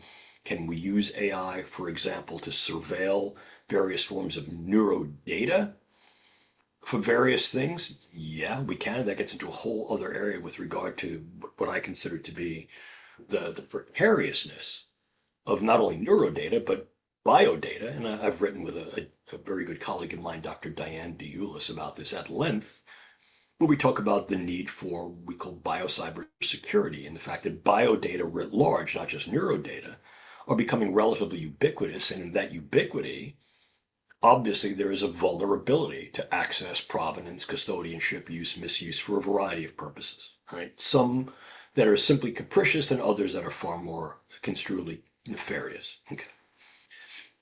But the other issue is, can we sort of go the other way? Can we now create AI type systems, computational systems that are far more neuro-equivalent, if not neuro-identical? And if that's the case, and you have a neural system that is neuro-biomimetic, what is that then? And I think that then bridges that gap as to, well, how do we need to regard AI systems that may have the capacity for at least sapience, if not sentience? Therefore, it is a thinking engine, so to speak. We call ourselves Homo sapiens. We don't call ourselves Homo sentiens. So what then become the criteria by which we may afford, yeah, this level of computation is sufficient and adequate for cognition, and if it thinks, now we go back to Descartes. If it thinks, is it, and what is it? But then the other issue is how we're using that AI to be able to assimilate, analyze, interpret, and get meanings from those interpretations about what a variety of neurodata mean and what we could or should not do with it. There's an interesting thing here. I don't want to spend too much time on it, but you put me off on Merlin Donald, and he basically has these cultures, the evolution of cultures, which is an interesting idea.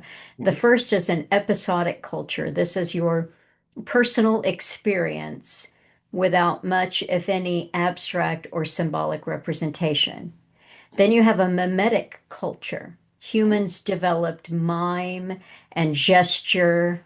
Did you use a little gesture here? And simplistic vocalization. I guess that's, like ugh, that kind of thing, but it means something to you.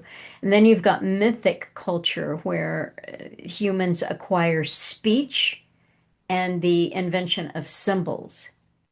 So he puts us now in a technology supported culture. Reading, writing, computer technology intensifies. So this is the culture that we're in now. And I briefly saw something though that sparked a thought. Someone was analyzing, or they were summarizing and commenting on his books, Merlin Donald's books.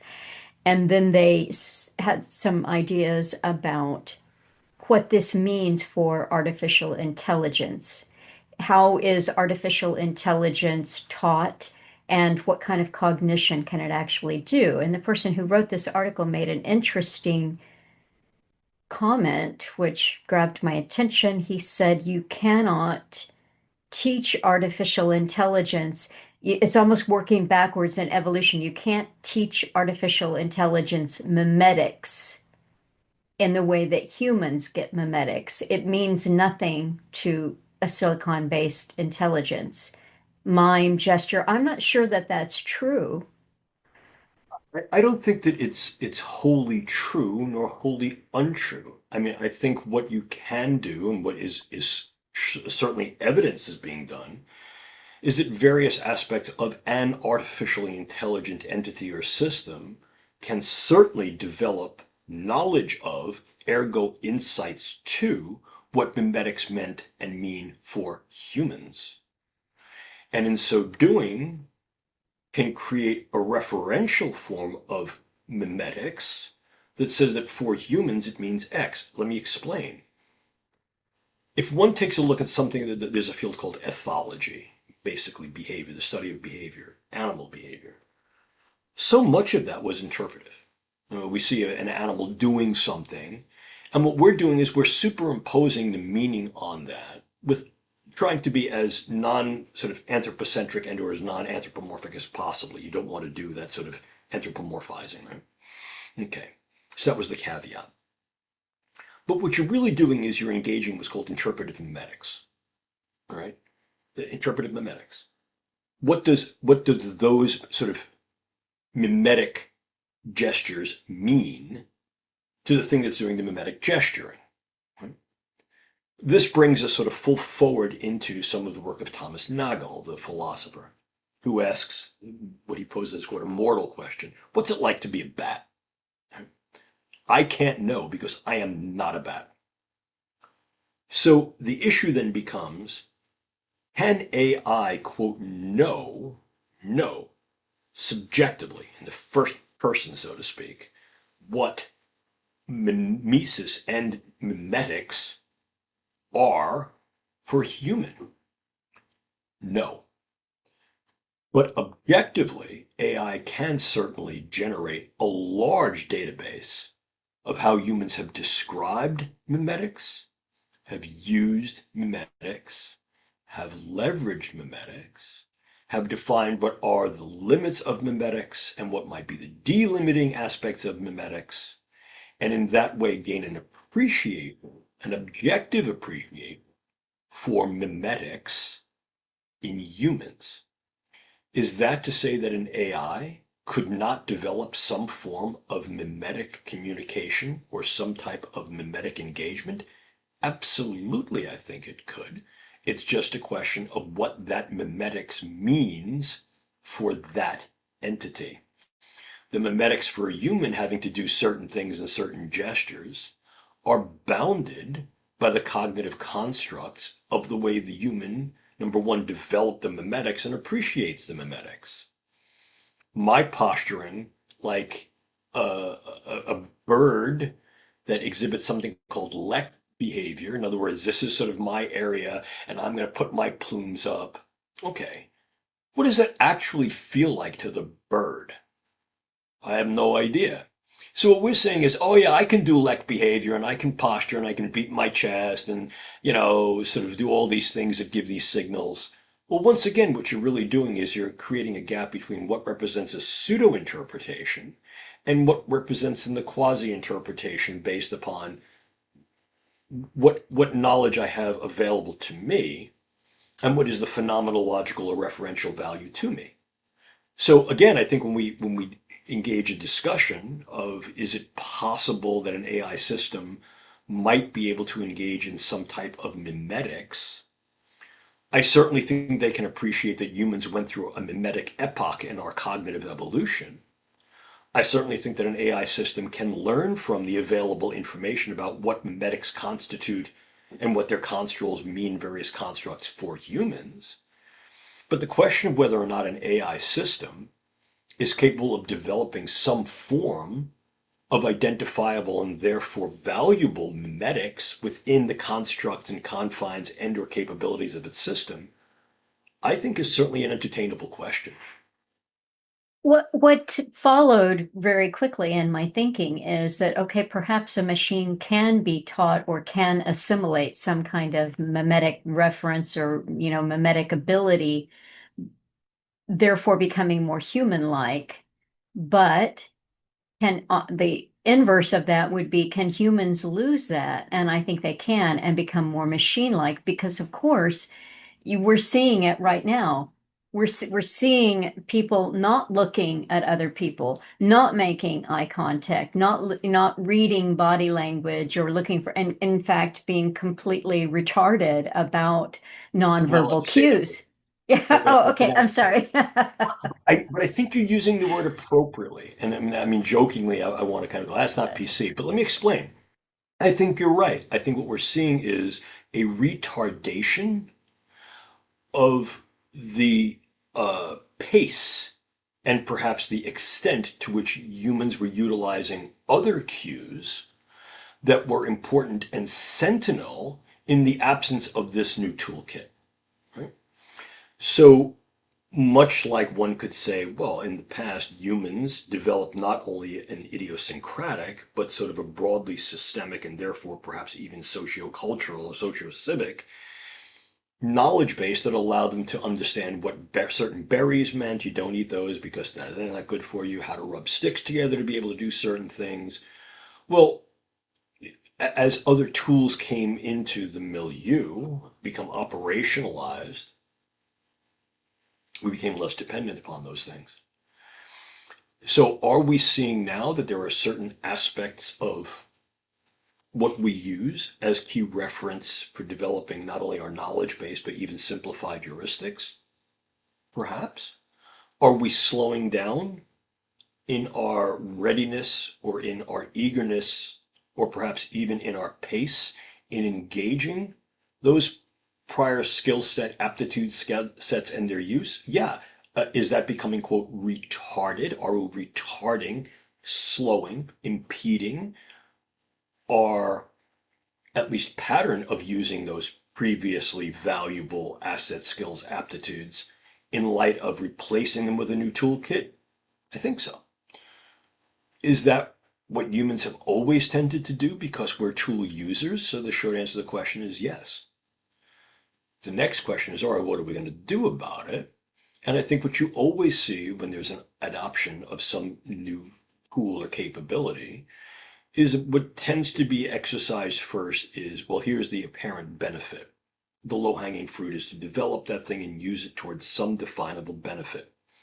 But very often, as soon as you do that and you linearize the approach towards that benefit, what you begin to see is the path between here and there can step on the toes of other things that may be at least construed to be beneficial and may incur certain burdens. So again, I think what needs to be appreciated with each and every step is not to literally retard one's step forward necessarily or not go forward, but what our group referred to as be very, very sentinel and salient of footfall effects. Where are we putting our feet? What does the next step forward, or perhaps not next step forward, entail? And what does that obtain in the short, intermediate, or long term? And is our stance, not just our pace, but is our stance solid enough to retain our balance if in fact we encounter a pushing or pulling force that was not anticipated? So the idea of footfall effects is not necessarily to retard forward progress in certain ways, but certainly be to foster a stance of readiness for what any consideration and or articulation of moving that next step forward, inclusive of that brief period of time when one foot is swinging forward and one is intrinsically off balance. What do we want to do? Do you want to put the foot forward? Do you want to put the foot down? Or do you want to put the foot behind us to be able to get a more balanced stance and not be toppled? So that's the approach that we use. And I think that understanding that is important to understand that as humans have, throughout the epochs of our various socio-cultural, scientific, technological progress, advancement, temporally, advancement just in terms of through the history of our times. What tends to happen is there's always sort of a concomitance that happens. I have tool A and I have tool B, and they're concomitant right now. And there's a bit of at least implicit competition for, are we going to use these things in ways that are cooperative, or is one going to supersede the other? And the question then becomes, are we working as bricoleurs to use what works most effectively, efficiently, capably? Or are we being somewhat faddish? Are we being uh, are we going for something simply because it's, quote, in vogue, literally in vogue? It's temporally new, flashy and shiny. And what we're not recognizing is that what we used to have worked just as well, if not better. Or is it, okay, that was something that worked well then, given those particular parameters, considerations, and perhaps constraints, and we were okay with those constraints, but now we're able to do this, and those constraints are in fact no longer acceptable or valuable. So I think all those things have to go into that sort of logos, all have to go into that sort of, logocentric approach to looking at any techne through the lens of clarity. Okay. Clock is running down. I promised a little super soldier stuff here. Now we've been so off of that topic and talking about capability and constraints, which is a good thing. But I was just thinking about what is put out there. Why do people get it in their head that um, things are possible that actually aren't possible? It's because someone speculated. It's not just science fiction. It's people who are working in the field who make a speculative comment of something that is possible, but it's many years possible. So, Yeah, no, I mean, so let me interject here, which is a sort of a politically correct way of saying, let me interrupt you. Let me interrupt you. You think any and all of us who are involved in some aspect of either public or professional discourse dealing with the neurotechnologies, biotechnologies, have been put in a position, I mean, obviously with our own sort of voluntariness, yes, I can talk about this, to frame certain things in within temporal parameters, right? So let me give you a couple of examples. We were talking about the idea of super soldiers. Over the past several years, I and many of my colleagues, some of whom I've mentioned here, Dr. Diane DeUlis, Peter Emanuel, etc., it's Dr. Justin Sanchez, Dr. John Shook, Dr. William Casebeer. These are some of the names that sort of come up in this discourse frequently, dealing with what I would consider to be avant-gardistic approaches to understanding how neurosciences are being used, could be used, and maybe should not or should be used. Okay. But all of us have been in a situation where the context of the confrere of the meeting is, let's look X into the future. So I'll give you a perfect example. One was at Army Futures Command and Training and Development Command, Army TRADA, a few years back. And the actual title of the symposium, of the workshop, was The Cyborg Soldier 2050. 2050, that was titular. The challenge that was put to the participants were almost as if one was sort of, Virgil was leading Dante into hell. Abandon all hope, all ye enter here, sort of thing. Well, abandon all constraints and try to be as speculative and given in an ideal set of situations that would allow this trajectory to be realized at 2050, which is essentially 25 years in the future, again, which gets right to the limit of where we are in that vista of potentiality. The challenge, the tasker, the ask was, do that. Be that speculative, but define what things would or could need to happen to be able to get to that point. In other words, don't fictionalize it. Create a set of contingencies and circumstances that would be permissive and or directive to allow these end possibilities to be realized to their potential. And 2050, which is beyond the point, beyond that sort of 10 to 15 to 20-year point that many of us who do this are comfortable with. So in that room were also individuals who were futurists, not just individuals who are forecasters and modelers, but futurists. For example, someone like Dr. James Canton, who I've known for 20 years, who's a stellar futurist, but is actually looking at that point in time and utilizing a particular toolkit, methodological toolkit, to be able to model certain things that takes into account for this to happen, sort of inductively, this would need to happen and that would need to happen. There are ways to do that.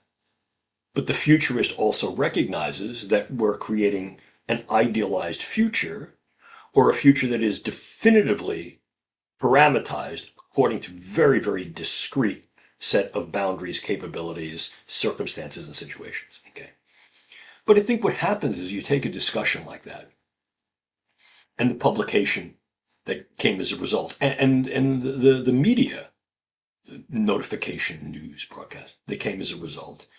And those things tend to have a very cage rattling effect, right? Oh, at this meeting, they said that by 2050, this will happen.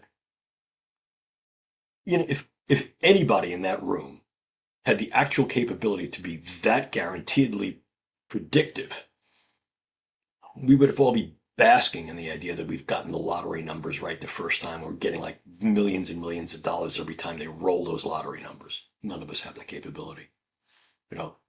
I mean, all ridiculous hubris aside, the actual nature of the field, I mean, it's axiomatic to those fields, whether one is looking at a forecaster or forecasting to what temporal parameters. One is sort of a speculative modeler. Okay, but what are the contexts and what are the various contingencies of time that you're modeling? Or one is a futurist.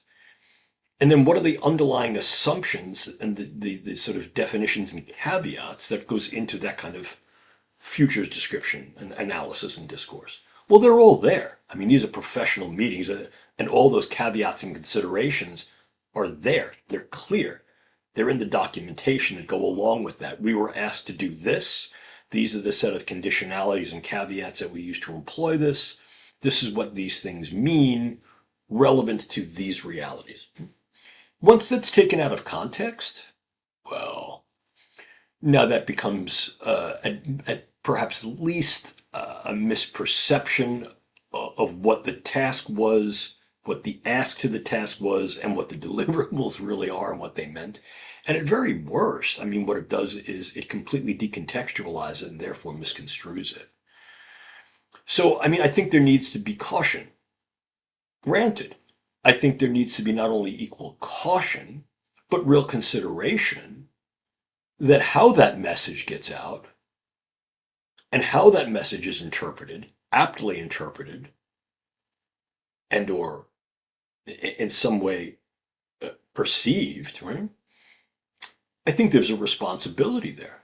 I mean, working with a very good colleague of mine, Dr. Rachel Vertzman, a number of years ago, we talked about the neuroethical obligation even of neuroscience fiction. I mean, fiction where it is identified a priori as fictional. You know, there's an ethical obligation to sort of not create these urban myths that someone only uses 10% of their brain. If they use more, they're going to turn into Scarlett Johansson. No, you have to recognize this. But here too, what we were calling for is a back to the future approach. The ancient Greeks used a technique, a theatrical technique called idola, which is you preserve the essence of whatever this thing is. You tell your audience, I'm weaving a tale. Yes, it's fictional, but I want you to think about this kernel of truth, of reality. And even though I may have spun this very literary tale for you and taken great literary license and poetical license,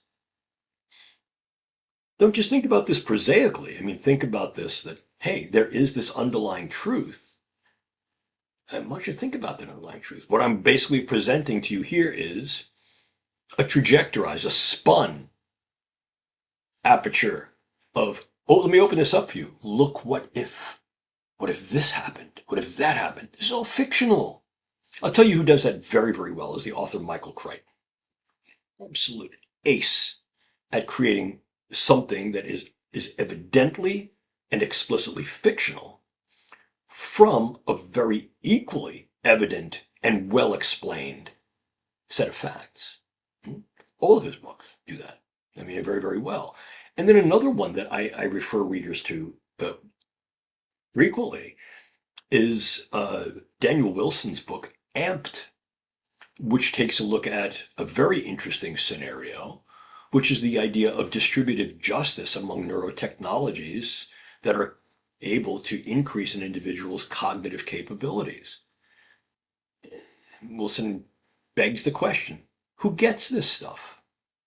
And if they get it, what are we going to do about it? How will we regard them? Now, are they, quote, amped? Are they phony? Is there something disingenuous about the individual who's a stellar intellectual performer, but is doing so because of a BCI, a brain computational interface?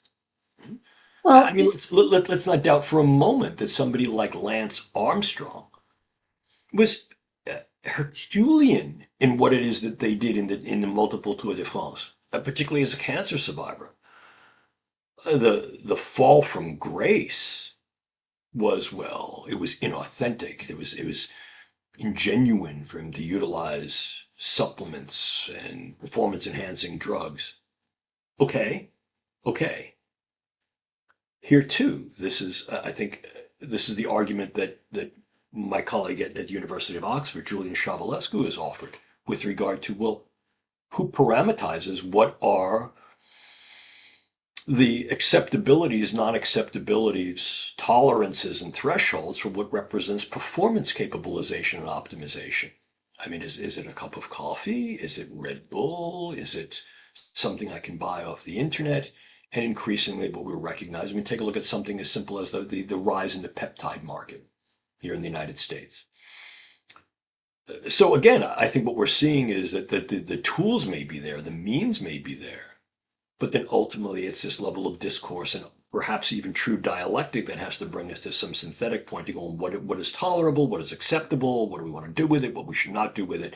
And I think that's all sort of intrinsic to the reality of how one approaches this discourse. Well, I think if you look at the history of how supplements and drugs have been used in the military, I mean, this goes way back. Amphetamine use, cocaine, and at that time that it was being used, it was not illegal. So it was not an illicit drug.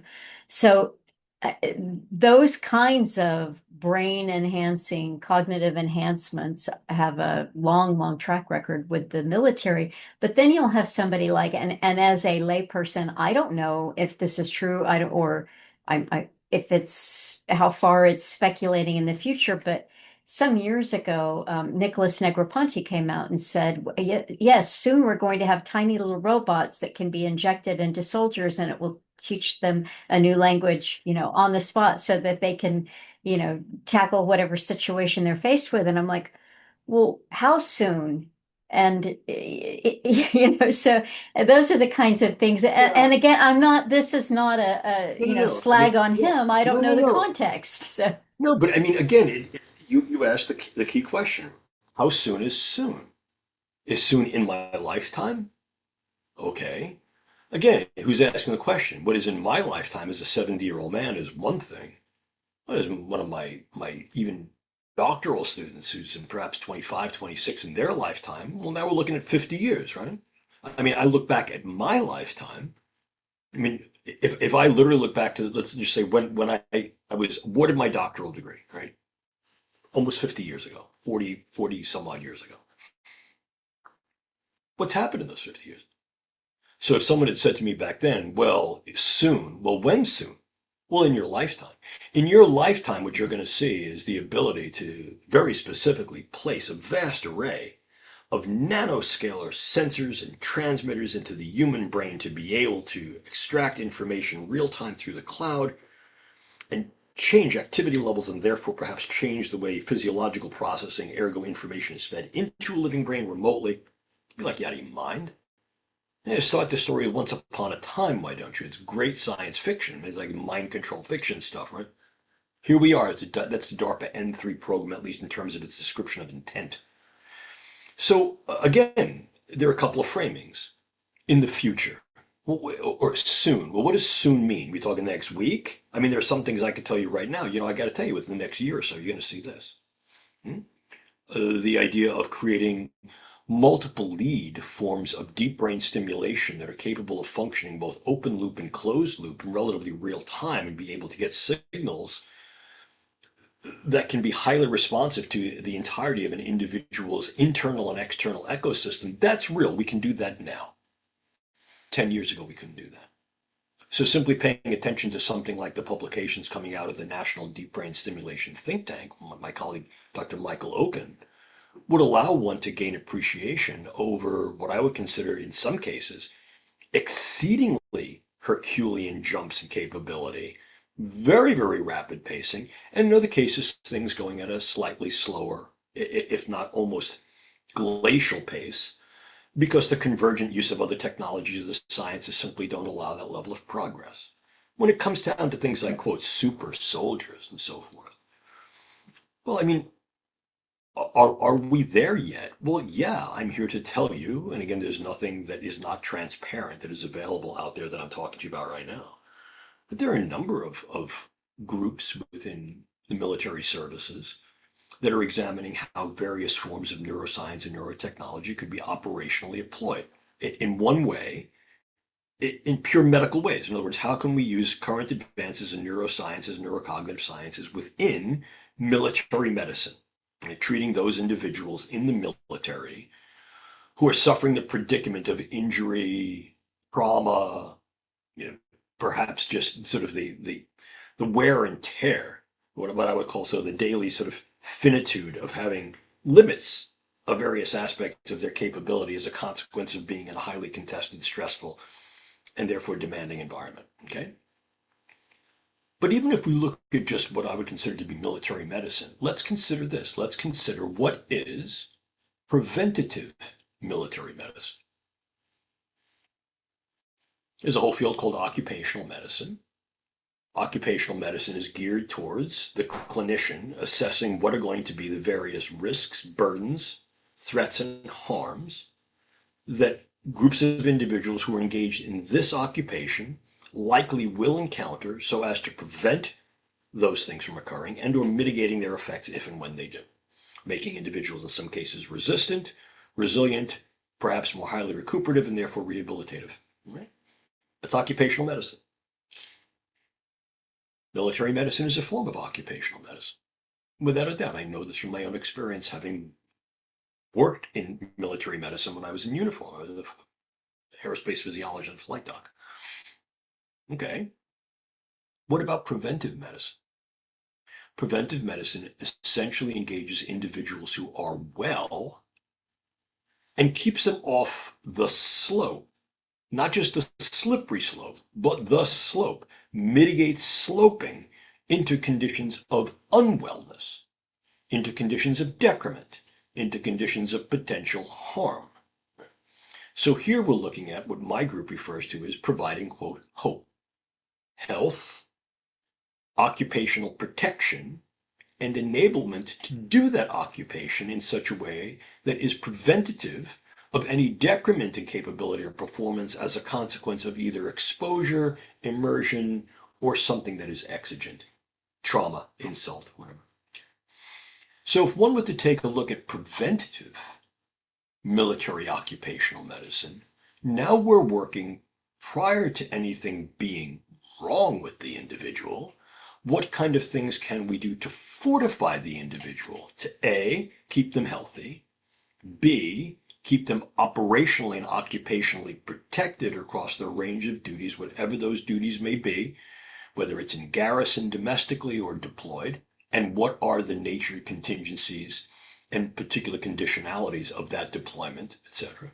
And then also to enable them to do what they do better, because that's what occupational medicine is all about. So preventatively, you're giving them skill sets and you're providing them with certain instruments, implements, artifacts, etc., that are going to A, keep them healthy, keep them protected on the occupations, whatever they're doing in their job, and in so doing enable them to do that job better or best, or at least in a way that is optimized so they don't get injured or decremented and therefore they remain healthy.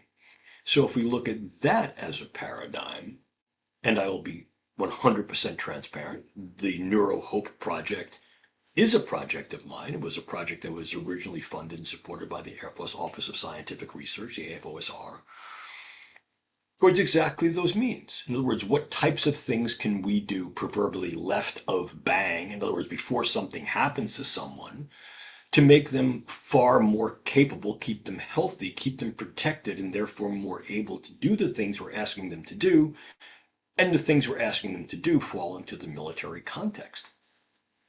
Is that making a super soldier, a meta marine, an augmented airman? It depends on one's perspectival orientation. But in essence, what it's really doing is it's trying to keep these individuals healthy, again, occupationally and therefore operationally protected in whatever operations we may ask them to do. And axiomatically, at least for many populations of individuals within the military, that's putting them at least in a contested and stressful environment, if not explicitly in harm's way. So to do what we're asking them to do is to be in harm's way, is enabling to do that in a way that is protected and therefore keeping them healthy. So the underlying argument, even for something like a quote super soldier, a cyborg soldier, what's sometimes referred to as the BEW, the biologically enabled or enhanced warfighter, certainly is leveraged at the tangible and explicable good of it's good for our people to remain healthy, to remain protected, and to remain enabled in what they do so they can do what they do and come home safe. I think that there's a relative inarguability, a very strong defensibility to that. That's not to say that the ethical issues and realities have not crept to the fore. I mean, it's what we're working with exclusively. The idea of what are the burdens of the biologically enabled or enhanced warfighter or military personnel, BEMP, biologically enhanced military personnel, have to be considered before.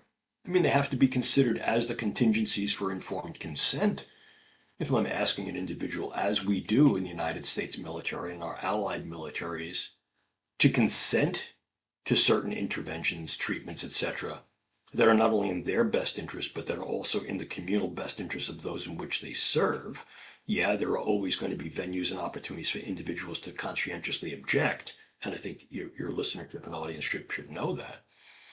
But the ethical imperative for informed consent is tantamount in those situations where these things are, quote, voluntary, as they would be here. And not everyone would qualify for them, not everyone would need them. But even just making those determinations as to who is going to be offered and then making sure that the contingencies for consent, which are at least informing these individuals, will there be continuity of research on them particularly, them specifically, prospectively, and will there be some consideration for the provision of continuity of care if and when things, I'm not going to say go wrong, but if burdens are incurred that may be problematic to the individual on a variety of levels, what are we going to do about it? Or is this individual saying, yeah, I'll do this, and I'll do this openly and freely, and I really don't care because I realize I'm being put in harm's way, and anything that will keep me more survivable, more effective, more efficient, and therefore safe, I'll do. And I think considering the context of sort of those cognitive sets and what's consonant or dissonant with military personnel is intrinsic to any ethical discourse or realistic consideration, right? And certainly that's the case. But I think what really is important here as well, to sort of harken back to your earlier point, is that, yeah, there are plenty of discussions that by the nature of the discussions are be speculative. Think about 2050. But I think one also needs to appreciate that there are plenty of discourses that are equally public available through documentation reports that talk about the idea of bioscience and technology in the military, 2030, a real report. A lot of the work that I put out that I do explicitly targets that time frame over the next 5 years and wouldn't dare venture further because our caveat is simple. To be able to do this in a way that is pragmatic and therefore gain some prudence out of the discourse and perhaps your recommendations, you have to be explicitly aware and communicative of what we call the S&R or the S&T RL, in other words, the scientific and technological readiness level. Is this thing ready for prime time use within the next, set your parameters. For us, it's 3 to 5 years. Maybe extrapolatively, it's on a rapid roll, will take maybe 10 years and look, well, okay, we need this to happen and that will happen. But absent that appreciation of the actual scientific and technological readiness level, I mean, those conversations turn into folly, or they're very performative. In other words, yeah, I want to be worried about this. We're going to be putting, everybody's going to have an implant. No, no, no. I mean, on what planet? On what construal of fiction? That's not how the thing is actually evolving. If there were some sentinel event that suddenly from on high, a la some of Elon Musk's early rhetoric about everyone must have Neuralink. Well, if that were realized, now there's some, yes, everyone want to have Neuralink. Well, then the contingencies change.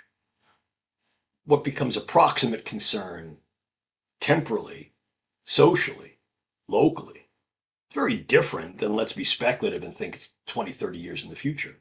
Me personally, I mean, there's nothing that I've said in any public forum that would bespeak anything other than the appreciation for that truth, which is, hey, what's the scientific and technological readiness level? And that's your start point.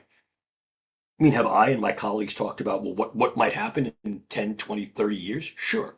Have we been asked to speculate upon that when working with futurists, forecasters? Sure, absolutely. Have we been asked to sort of model that out under what I would consider very, very defined sets of circumstances and contingencies, given A, B, and C, what do you think could happen in 20 or 30 years? Sure. But I think that, any idea that is, hey, Jim Giordano and his colleagues are saying that, we're able to read thoughts directly out of somebody's head, or we can park outside their house with a truck and read what they're dreaming about at night. Oh, nonsense. That's just as neuro-nonsensical as somebody saying you could actually do that, is to claim that I've made that, or my colleagues who work in the field make those claims. Uh, frank appreciation and communication of what we can really do, I think is going to be crucially important for the public to remain aware at a tangible and I think useful level of transparency. What can we really do? What do we need to be appreciative of? And what do we need to be anxious about? Sky's not falling, but should I at least bring an umbrella or is it going to be a sunny day? Well, this is all good and interesting and helpful there. Yeah, it's occurred to me as you're talking about capability and constraint that it's a pity that there is not more of a public facing aspect to all of this, forums in which real-time questions about capabilities is answered because you are left with an awful lot of speculative and things like the Negroponte get latched onto and But I'm going to push back on it. I mean, I've been involved with the neuroscientific and neuroethical, and now more largely what's called the NELSI, neuroethical, legal, and social issues community, for the better part of 25 plus years. I mean, 20 years realistically. And the whole neuroethics movement really began in the early aughts, in around 2000. I mean, one could sort of see some of the more academic stuff, but then the real sort of the tripwire for this is when the late William Safire used the word at a neuroscience and neuroethics conference in California, and it caught on like literally like fire on dry brush. Suddenly, neuroethics and these issues were on everyone's lip, not just academically, but even the public sphere. But if one were to take a look at the field of neuroethics, right, and these issues are deeply neuroethical issues in terms of what the science and technology are, what does that portend, etc., in a variety of different time frames, settings, civic and social ecologies, etc. I think that there are plenty of really good resources out there. I mean, if one was to turn to the International Neuroethics Society and look at what they're tracking yearly, they have two conferences, one major conference, one minor conference. If one were to just sort of literally pulse the neuroethical literature, and there are several really good resources. The journal Neuroethics is one.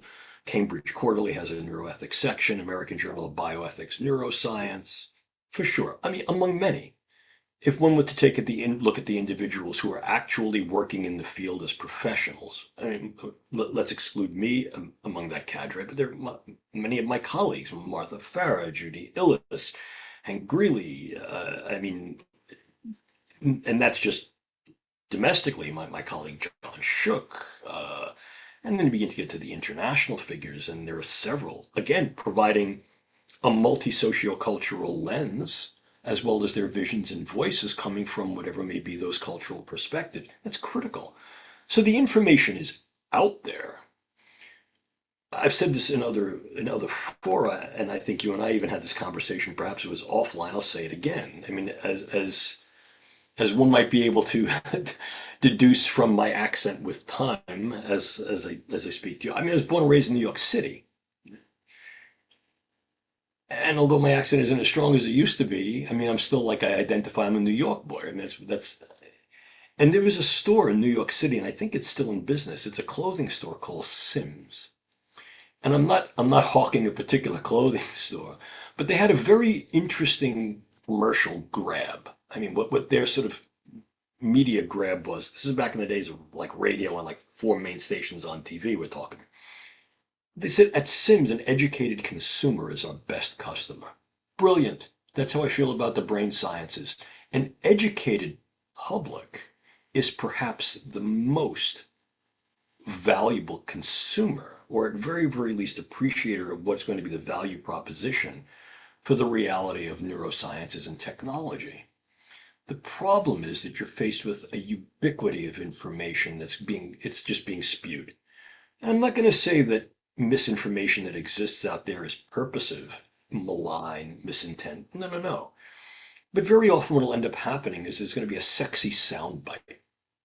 I've seen it happen with my own work. I mean, I'll say something that, taken out of context, has one sort of implication meaning, but nested securely in the context in which I was discussing it is wholly defensible as that statement contextually. Take it out of that context, and now at that point, I mean, now we've got an issue because now it's not just a misquotation. The quotation may be accurate, but its decontextualization puts a very, very different spin on it, and that can then be used in a variety of interpretive ways. Again, I'm not even saying with any malign. That's not the case at all. It's just literally misappropriating one thing from this context and this discussion as a generalized statement, which on its own would require at least some qualification, if not deeper explication, right?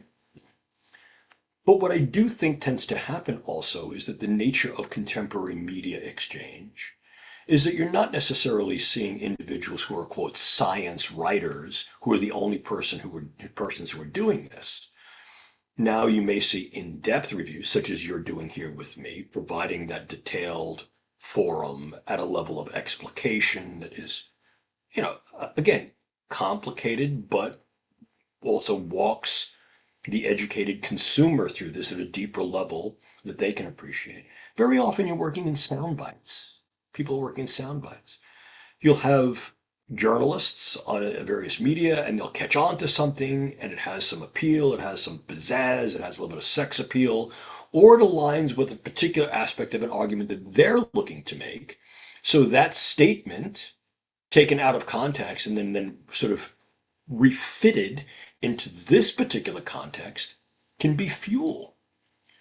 So I think one of the incumbent responsibilities on people like me, and to some extent you, and this is what Rachel Wertzman and I called for years ago, is to acknowledge the neuroethical obligation and responsibility that any media portrayal of the brain sciences has, not just fiction, but equally fact. Because again, information becomes so ubiquitous that it becomes very difficult for the consumer of that information uh, to become educated to the point where they recognize, okay, this is real and this is not, this is legit, this is not. So what I would suggest is, I mean, certainly entertain the larger discourse, without a doubt.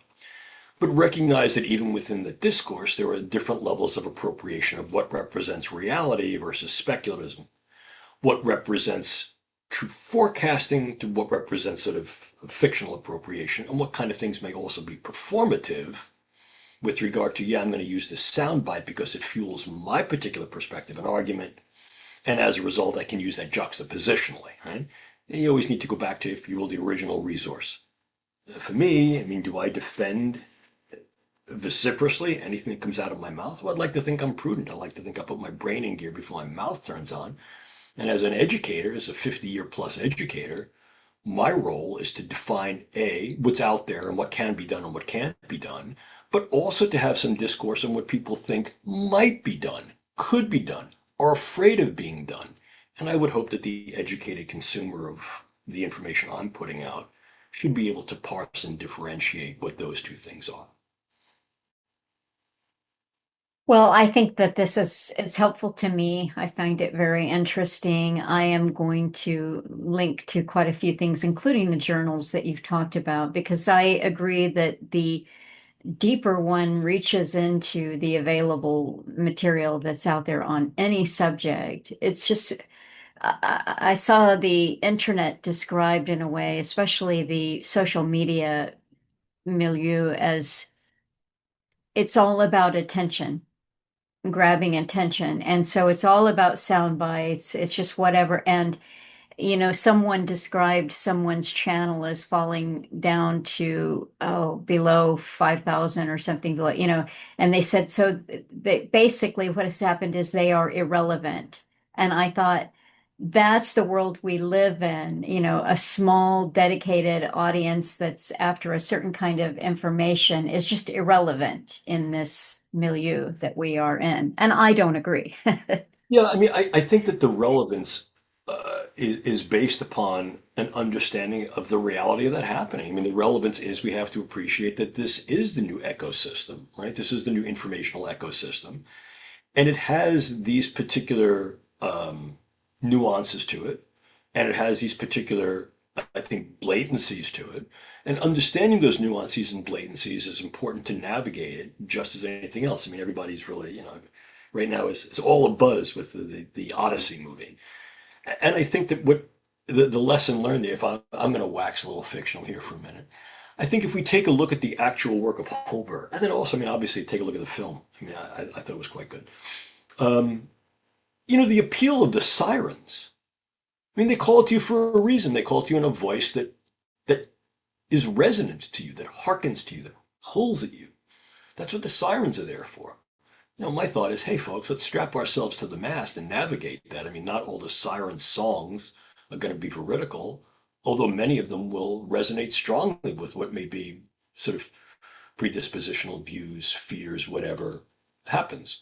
I think the larger nature of the discourse, and again, I'll take full responsibility. Things that I put out there, the way I put it out there, etc., need to be grounded in these realities and these sort of prudences. But again, I can write it, I can say it, as can my colleagues. And we can't dictate who's going to read it or how they're going to read it and what that means. So my hope is that, by saying it frequently and often enough, I can help to clarify what might be some ambiguities and things I and my colleagues may have said with regard to the field and it's doable, it's not doable, etc. But I think it's also important to recognize that from where we're working, being able to understand the psyche of that social environment that is the consumer, that is the recipient, that in some cases is the respondent to various levels of information about neuroscience, real as well as speculative, factual as well as fictional, creates, I think, a deeper understanding of what is going to be that audience of share stakeholders and what are the necessary values, both propositions and desiderata, that we need to strive for and be responsible for. Well, I thank you for your time so much. And shall we say that this particular series, I think we've concluded a good battle, I'm barter. talked out. Yeah. That's good. And I think we've bartered the information well. I think so, but I'm hoping that you'll join me again in the future when we can find something else to talk about. I'm going to dig into some cognitive warfare. Okay. Yeah, writing a lot about that. My team is doing a lot of work with that, with NATO and with our team here domestically. So yeah, it's kind of a hot topic right now, and there's a little bit of contention as to, is it real or is it something else? Be happy to talk to you about that. And it's a real privilege. Thank you so much for inviting me on the show. I am so happy that you're willing to come on and spend so much of your time with me and with my audience. My pleasure. I appreciate it. So thank you. And I don't have anything lined up next week. I can't promote it. Sorry, but there'll be something. I'll show up. And thank you. Okay, who's next? Hi, Al. I was wondering if you believe that subliminal messages really work on the brain. That's a very controversial question. There's been a lot of research over the years trying to figure out if that subliminal advertising stuff is really effective. Personally, I think it's just a lot of garbage. Okay, I think we have time for just one more. Hey, Al, how exactly does the brain work?